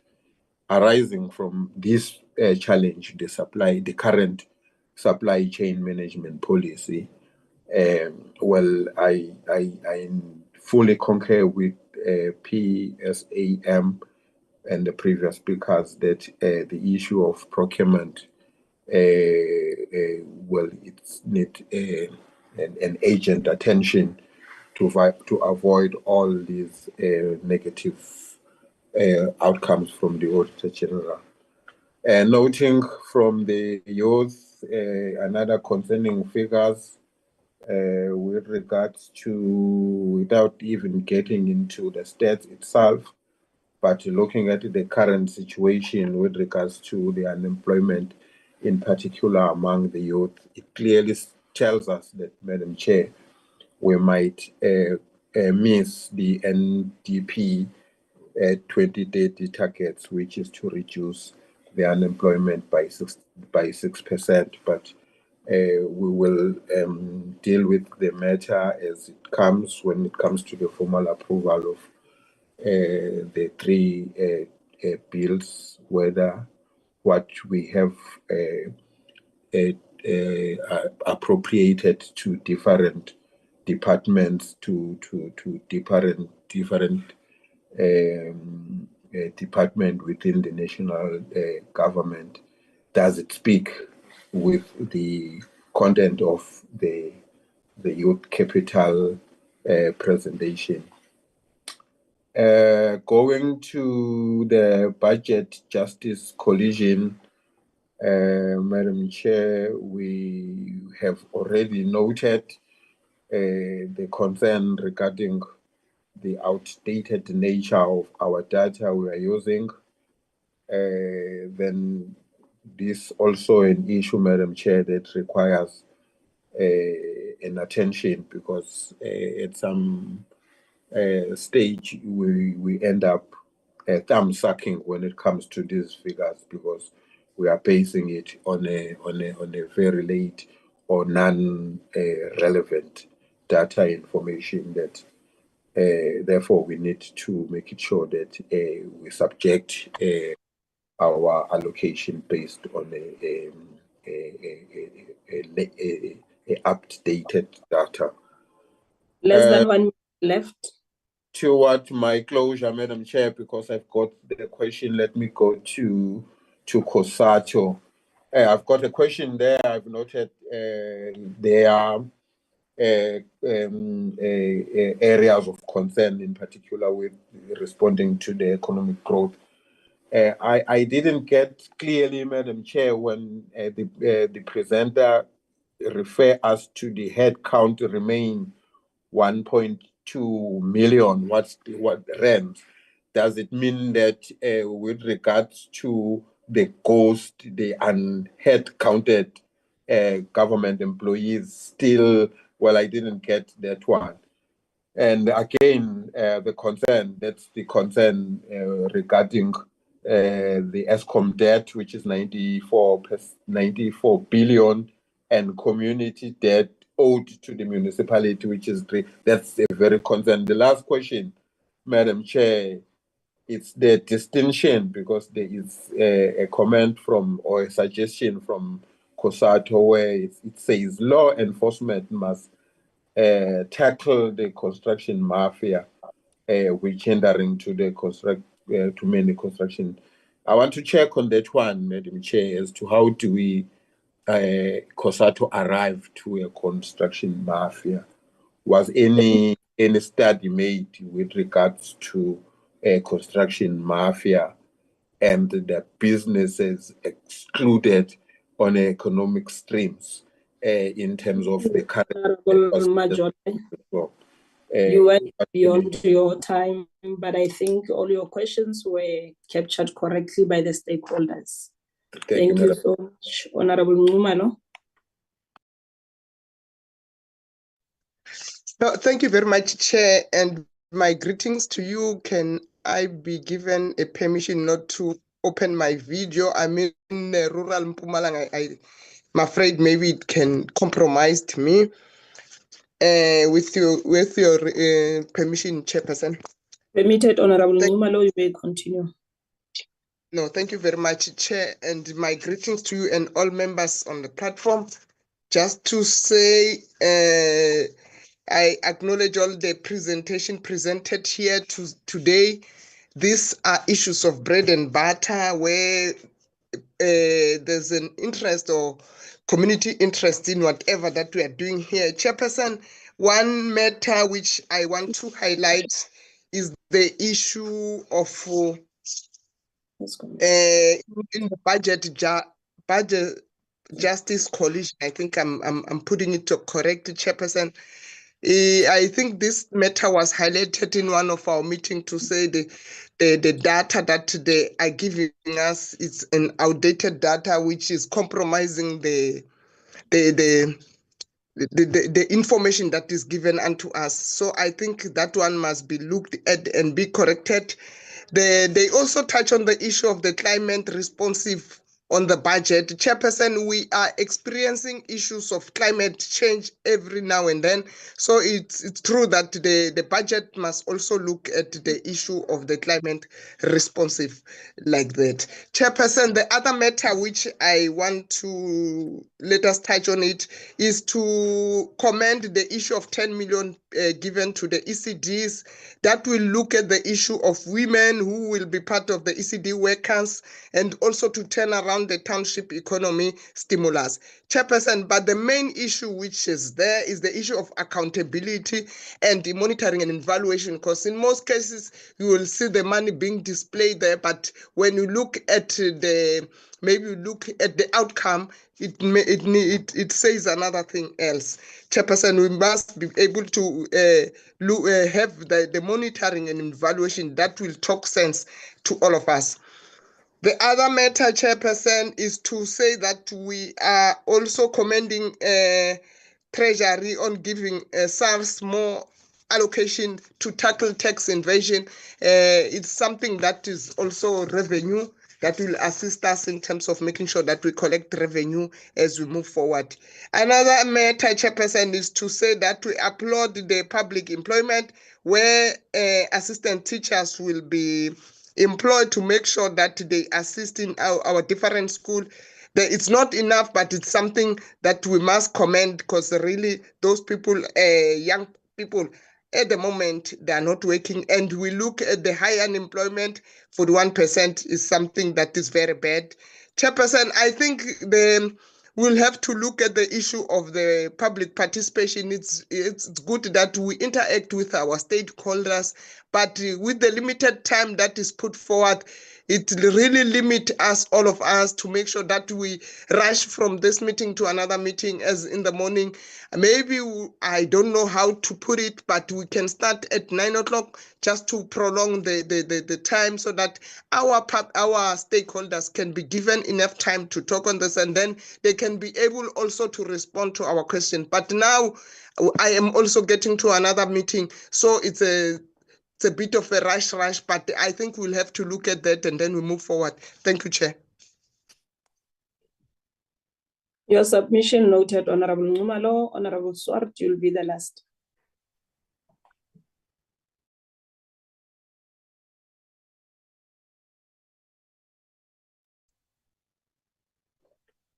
Honorable Swart, I can see that you are unmuted, but we do not hear a word from you.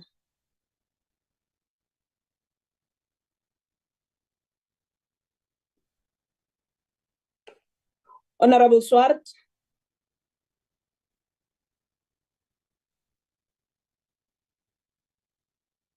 I think we lost him, but I can see he's unmuted. I don't know what the problem might be, but colleagues, allow me to say, on behalf of this committee, we must indicate that we really are. Honorable Swart.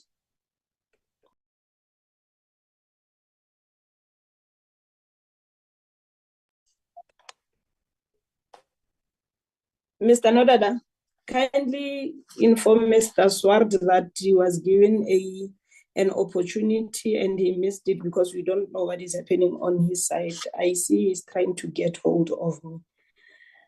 I was saying that the committee really values the inside big feedback on how these reports and the engagement with public inputs, as it confirms that our work has been scrutinized and our work as we do as the committee is appreciated. Looking at the positive feedback that were made by some of the stakeholders that presented before the committee today, like Section 27, your inputs and your feedback really motivates the committee to continue upholding our mandate with integrity. I am now going to give your good selves in a sequence which we followed when making the presentations in the morning, to kindly respond to the comments and the questions that may be before your good selves. And I'm going to give each of you 2 minutes or 2.5 minutes to respond. And in your response, I'm going to request that you do your closing remarks as well. I will start with Amanda Mobi. Kindly come in. You have 2 to 2.5 minutes to respond and make your closing remarks. Thank you, Honorable Chairperson. Honorable Chair, let me just say that we do not come to this committee just because we can, or because we want to use this platform that the committee provides to push a certain agenda. We do this because it is necessary, coming in as a community organization with 1 million members. We do it because anything that comes with the budget speech speaks to millions of people in this country experiencing different issues. Let me also note, Honorable Chair, that it is absolutely okay to have disagreements, as we may not always agree about what's needed and what's not. And of course, Honorable Ryder is one person who's always disagreeing with us, and that's okay. The Honorable Members' comments and feedback have been acknowledged, and while we do recognize that our presentations may be a bit of what's not expected, we feel, again, that it is important that we come to this committee to present our and the public's views as related to the budget overall. And we believe that most of the matters are still relevant to this committee and the Division of Revenue Bill, such as the VAT hike issues. In the future, we will try to make some effort to tailor our presentations so they are satisfactory for those who feel are not fitting for this committee. And as always, Honorable Chair, as I close, we do appreciate the opportunity given always to express our views, even though they may not be from an economist or expert level. Thank you, Honorable Chair. Thank you very much. But I would like to request your good self that, or maybe let me say from my side, I assume that your comments, especially on Mr. Reiser, come with good spirit. I do not want any tensions, because I think his comments emanate from the presentation that you brought before us. Thank you very much for the response and your closing remarks. Like I said, colleagues, you really assist us. Our engagements are so important to this committee, because this engagement shows that we are representing your good selves, and you are helping us in holding us accountable, and you are helping us to push for meaningful policy changes that will benefit our society. Thank you very much. Public Service Accountability Monitor, please come in with your closing responses.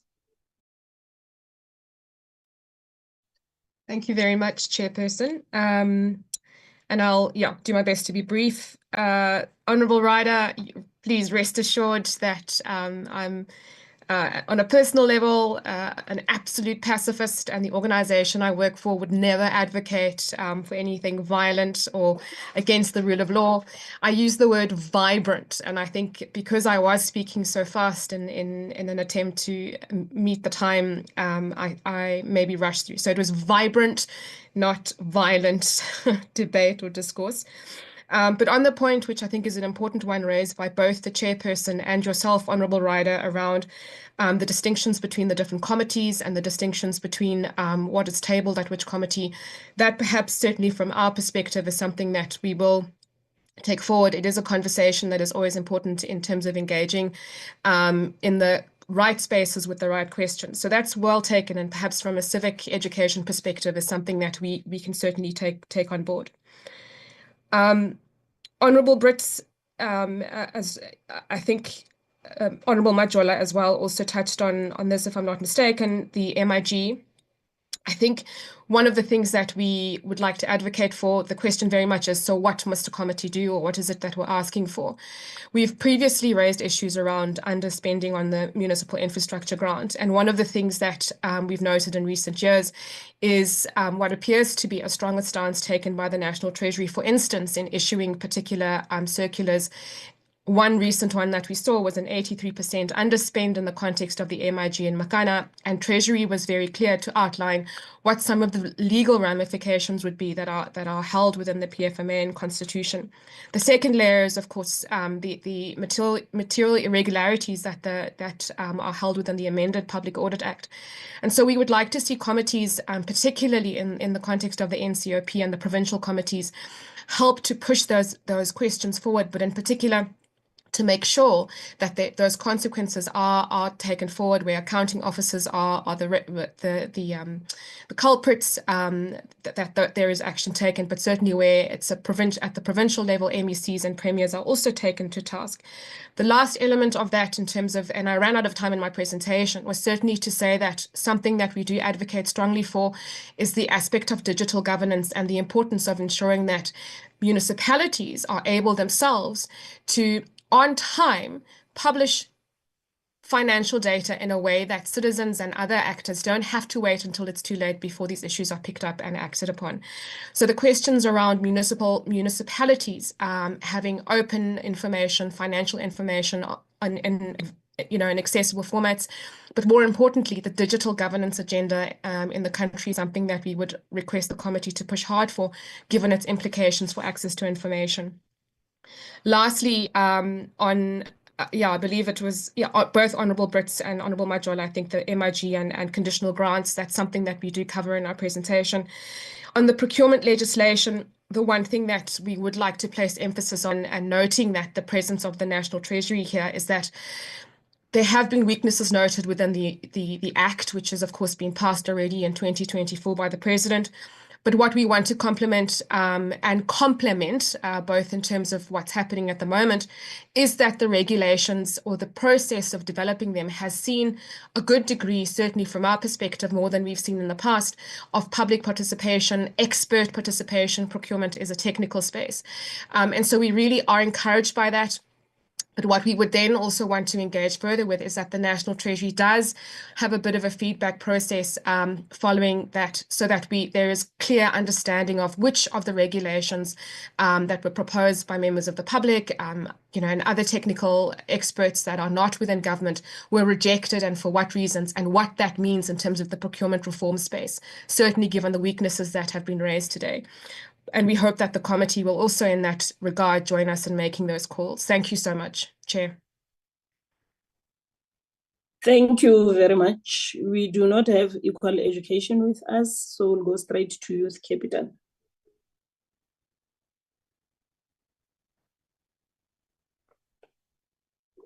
All right, Chair. Thank you so much for this opportunity to be able to make our presentations and speak for young people, and particularly around the challenges that they are facing of youth unemployment, which we think is really at the core of some of the triple challenges that we are facing. If young people cannot work, it further makes unemployment as a whole a challenge, and it also drives them into further poverty and also entrenches the inequality that is there. And our closing remarks is for the committee to really consider the role of public employment programs as a way to provide jobs in an economy that's not producing enough jobs, but also as a way for young people to earn money, to put some money in their pockets, and also do a lot of community good. I'm very happy that I'm presenting at a committee with honorable members that are in provinces, in different provinces, on the ground, whether you are in a rural province or whether you are in an urban province where there is a lot of townships. We know that on the ground, young people are really, really, really running out of resilience, and it also leads to other challenges that we are facing. So thank you so much for the opportunity, Chair. Thank you so much. Section 27, Budget Justice Coalition, Lisa and Matsiliso. Okay. Oh, the lighting here. Sorry, we just had to move. So you might not see me so well, but I'll just be quick, just in the interest of time. So we didn't have so many questions for our submission, so we just wanted to maybe clarify. So agree with Honorable Brits about the importance of good quality spending in education and health, but our position still remains that in the face of the fiscal framework, I mean, we won't talk too much about that we still do welcome allocations towards in the division of revenue bill that are specifically towards education and health, specifically frontline services. So we're not pursuing an either or that where we're calling for budget cuts in the face of a VAT increase, but rather just saying that there are alternative revenue raising mechanisms, but happy with the allocations or the prioritization of education and health. So I'll just end there. Thank you. Thank you very much. Real reform for early childhood development, Tshepo. Thank you so much, colleagues. And I appreciate the questions and the engagement that we got. With the first question was relating to some of the challenges that we are facing with regard to registration. And I will stress again, yes, registration has been one of the biggest major challenges in early childhood development, coming from a largely informal sector. And the Department of Basic Education coming in with quite norms and standards that were quite onerous, and meaning that many poor practitioners in rural and informal settlements could not meet these high standards that were set by the DBE in terms of getting ECD centers registered. However, there has been a bit of hope because the DBE has since rolled out the Banapili mass registration, which has allowed registration to be done in 3 tiers. There's bronze, silver, and gold registration. And at bronze level, this is at the lowest level where you get conditional registration. And now the sort of big move has been that at that level, there is no official, in a way, certifications that are needed to get to bronze level. There is just a basic self-assessment that practitioners need to do to get onto bronze level. However, I want to note that we are going to face the same challenges in this Banapili mass registration when we get to silver and to bronze, because this is where the requirements will still be required to get to full registration. Specifically, I want to highlight some of the major challenges being access to a health certificate and delays at local government level to health practitioners doing health checks and affording certificates in time. And this will continue to be a barrier. We have other issues around infrastructure, where as many centers have been working in corrugated iron shacks, back rooms, and the lack of good, adequate infrastructure will still be a barrier if it's not addressed. We have other issues such as basic services and also land use and zoning challenges. And what I have all named now are basically challenges that are at local government, meaning that there needs to be a capacitating and a bringing on board of local municipalities around supporting of ECDs. And a big place of opportunities that we see is particularly within the integrated development plans at local government that can support increasing access. And really to the second question around how can we reduce the barrier on parents? The barrier on parents is unlocked by ensuring that there is access within our communities. Ensuring that centers are where the parents are. What we find is that centers in informal settlements and rural communities are the ones that face the biggest risk of not being able to get registered. And young children are expected to walk much, much further for the nearest ECD centers. So it's around the needs of the ECD center and kindly wrap up. And in closing, then, we will again welcome the 10 billion allocation to ECD. However, noting that to reach the Department of Basic Education's own goals of universal access by 2030, even this allocation in this current budget will not be enough, and we call for further increases in future budgets. Thank you. Thank you very much, Tshepo. IRR Legal NPC. Colleagues, I see there's a message that says, please don't forget BJC. I think they were given an opportunity and Matsidiso made the closing remarks. I'll now give to Gabriel. Greetings. Thank you very much, Chair. I suppose I will break down our comments into 3 parts. The first part is we got some positive feedback and comments there. We welcome that. I think the point was really well made that when you think about value for money, the way to think about it is, are you benefiting the few or the many? When you pay a BEE premium, for example, you build a road and you spend 25% extra that means you in effect, there's a chunk of money that's been spent.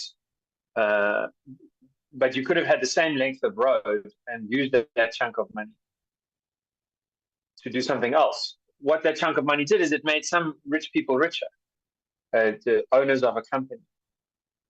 But it could have gone to grants or education, things that really help impoverished people, including cutting VAT. The second point of response is, I note with concern that not a lot of members did explicitly address our two boiled down, very simple recommendations to bring this legislation in line with the Constitution by making BEE premiums transparent in the Division of Revenue Bill and Appropriations Bill. Got some words on that too.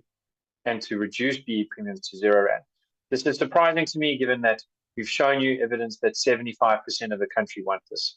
There's no individual who can stand here with a similarly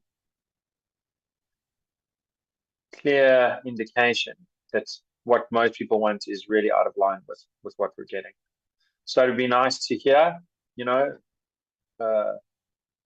maybe a critical response where you think we're going wrong, maybe a positive response to say, yeah, most people want this change and the Constitution requires this change, so we're going to do it. So we're concerned at that silence.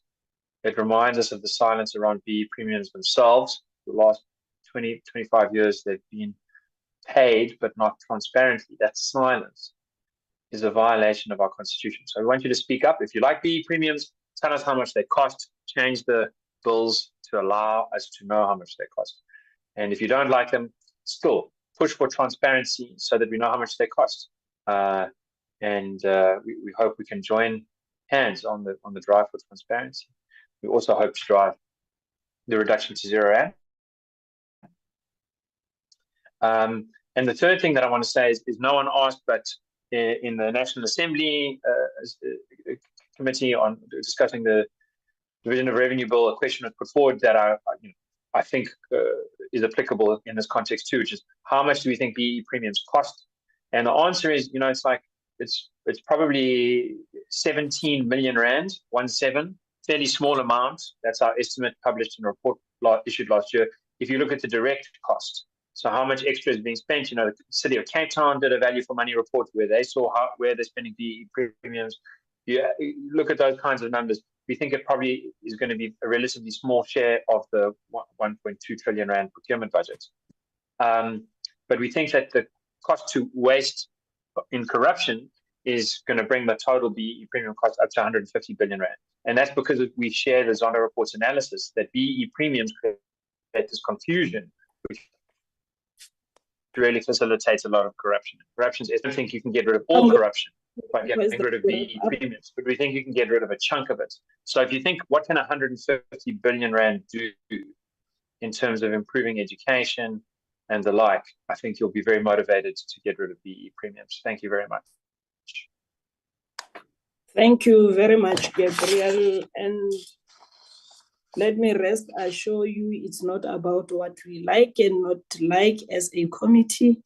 Ours is just to do our work as prescribed by the Act as this committee.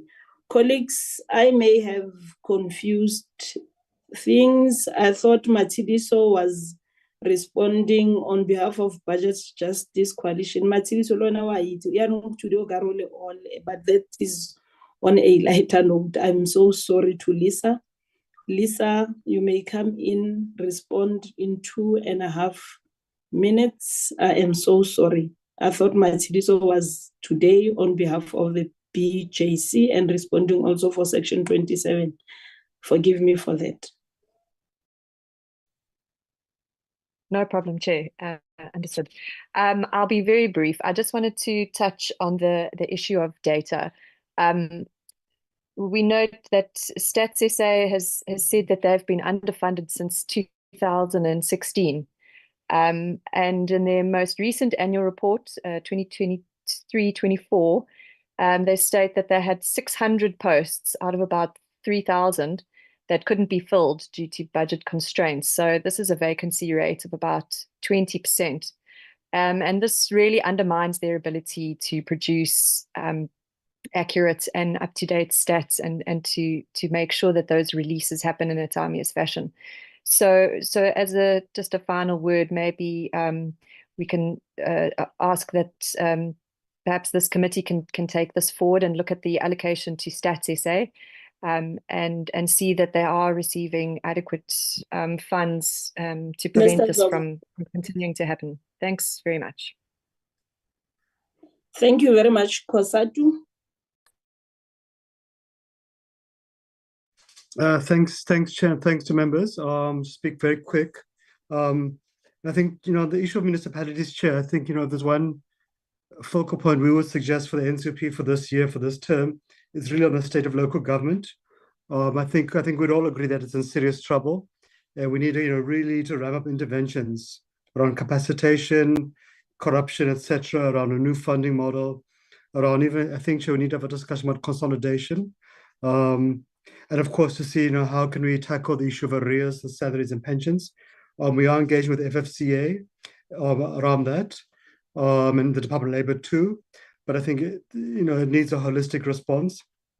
Honourable Brits is also right about a developmental state. And we think there are some good allocations in the budget which begin to undo some of the damage, not all of it, but some of the damage to budget cuts to key frontline services. But we need to have warm bodies. If we don't have doctors, we don't have nurses, if we have a declining police headcount, then it's very difficult. Similarly, Chair, if you have a 60% vacancy rate at Home Affairs, then we can't be surprised around queues. There is a role for the private sector, no, without a doubt. We've long been campaigning for one as COSATU. There's a role for the state, there's a role for the private sector, there's a role for them to complement each other. We think we need a discussion on industrial financing for SMEs. The state will never have enough resources. We should be having a discussion around expanding public employment programs, even to include artisanships, internships, etc., and how can we combine resources. And of course, around the infrastructure project too, because those can begin to take us to the 2-3% GDP growth we need to have to reduce unemployment. Chair, I think there is good allocation on ECD that speaks to the Bella commitment about grade R being required, and that lays a better foundation for successful grade 12 outcomes. And there is some good allocation on vacancies in infrastructure, but again, we've got a huge problem of a rising teacher-learner ratio. Chair, just on Honourable Mojola around public service, look, I think the point is that the population has doubled since '94 in essence. Public sector headcount has remained static. We're seeing a huge pressure on, again, the issue of vacancies, etc. But we need to view public service as an asset, not as a liability. And if we invest in quality public services like we've done in SARS, society reaps the rewards and it generates economic growth. On the construction mafia, Chair, there's lots of research reports done by Public Works, by law enforcement, etc. It's really around how to deal with cable theft, vandalism, of corruption, how to make sure law enforcement assists, because construction site security guards at a train site can't deal with organized gangs who come there with weapons, etc.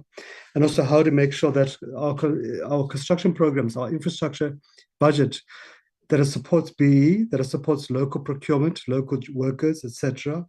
And Chair, just lastly around Honourable Kinamalo, around public employment programs. I mean, look, it's good that there's been a pause to the budget cuts. We do need to have a real discussion to see how to combine resources from the fiscus, the DFIs, the private sector, to really ramp up public employment programs to help young people find a path to the labour market. But also, Chair, to make sure the quality is what we need, that they get paid at least a minimum wage, and they get provided the training, the skills they need to find jobs when they leave, or even to set up their own SMMEs. And of course, lastly, Chair, we should be linking SOD grant recipients to these programs as well, because most people would prefer to have a job as opposed to receiving a social grant. But we need to really combine resources in a smart way from the public sector and the private sector. That's it, Chair. Thanks, Chair. Apologies. No problem. Thank you, Mr. Ngobo. Thank you again, Honorable Chair, and thank you to the honorable members for the opportunity to make the submission. Chair, I think just to reiterate, it is encouraging for National Treasury to produce the budget, the gender budget statement rather, just to indicate that spelling correction there on that word illicit. I think it was meant to mean solicit. So I think it's important just to highlight that. And Chair, on the suggestion, if there is agreement or consensus on producing a youth budget statement as well, perhaps that could then be looked at in the midterm budget statement presentation. I think on the submission I had indicated that the issue I had with the delay to make a submission on time. So I think if there is that commitment and understanding on the youth priorities, perhaps that can then be considered during the midterm budget statement, provided that the work obviously begins soon to then craft it. I think in relation to the modalities to the suggestion, because it references the Procurement Act with some of the clauses there that are still being planned for implementation, perhaps then the crafting of perhaps both the statements rather for improvement, including the piloting departments, can then take into account some of those clauses that then still require process formulation in terms of the procurement regimes. Lastly, Chair, the suggestion is really being made to consider the supply side. Please don't forget to give the National Treasury. Chair? You were muted at some point. Kindly, I'll give you 1 minute more. No problem, Chair. Chair, I think that what I wanted to just sum up to say is that the submission and the suggestion is to assist in terms of expanding the industrial capacity of the country in line with what is envisaged in the Procurement Act. And with that in mind, Chair, I still make the submission. Thank you so much. Thank you very much, colleagues. And I must emphasize the point that both the written submissions from Zek Desai, Eketa Butelezi will definitely be considered. I'm going to request in less than 4 minutes for National Treasury to come in if they have anything to say before I close the meeting.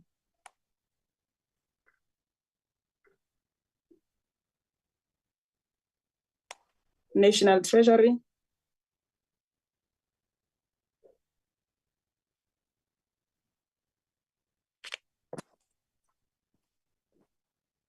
I was made to understand that National Treasury is part of today's meetings. Yes, I know they did not have much of a role to play in today's meeting, but I just felt that it's only fair that I give them. May I come through?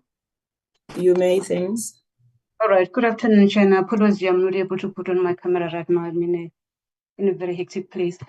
We are here and we listened to the presentation, and our mandate for today was just to hear the comment and the discussions with the committee and help us prepare for the next discussion we're going to have with the committee. So from that angle, we're appreciative of the input and the discussion that we've had today. Thank you. Thank you very much also for your presence in our committee meeting today. Honorable members, representatives of civil society organizations, and all stakeholders present today. As we conclude this important engagement, let me extend my sincere appreciation to the committees, to the committee members, and all the civil society organizations who participated in this public hearing. Your contribution has added a significant value to our deliberations on the 3 proposed bills, which is the Division of Revenue, the Appropriation Bill, and the Eskom Debt Relief Amendment Bill. The Constitution and the Money Bills and Related Matters Act place a duty on Parliament not only to legislate, but to do so with the voices of people clearly heard. The insights shared today reflect the lived realities, concerns, and aspirations of our communities, as they will be carefully considered as we proceed with our work on these bills as a committee. We have taken note of all the critical issues that has been raised in this meeting, and this will direct and inform the committee's recommendation to the executive. I want to assure you that this committee takes your inputs very serious. Your voices have been heard and they will not fall on deaf ears. I would also like to thank honorable members for their active participation, the support staff for always assisting us in preparing for such meetings, and for coordinating this process on behalf of the committee. Let us carry the insights we've gained today into the next phase of our work with a shared commitment to accountability, inclusive development, and sound governance. Having said so, colleagues, a blessed Easter weekend to all of you on the platform, and I now close the meeting officially. A wonderful weekend to you. Long live the chair. Thank you. Thank you very much.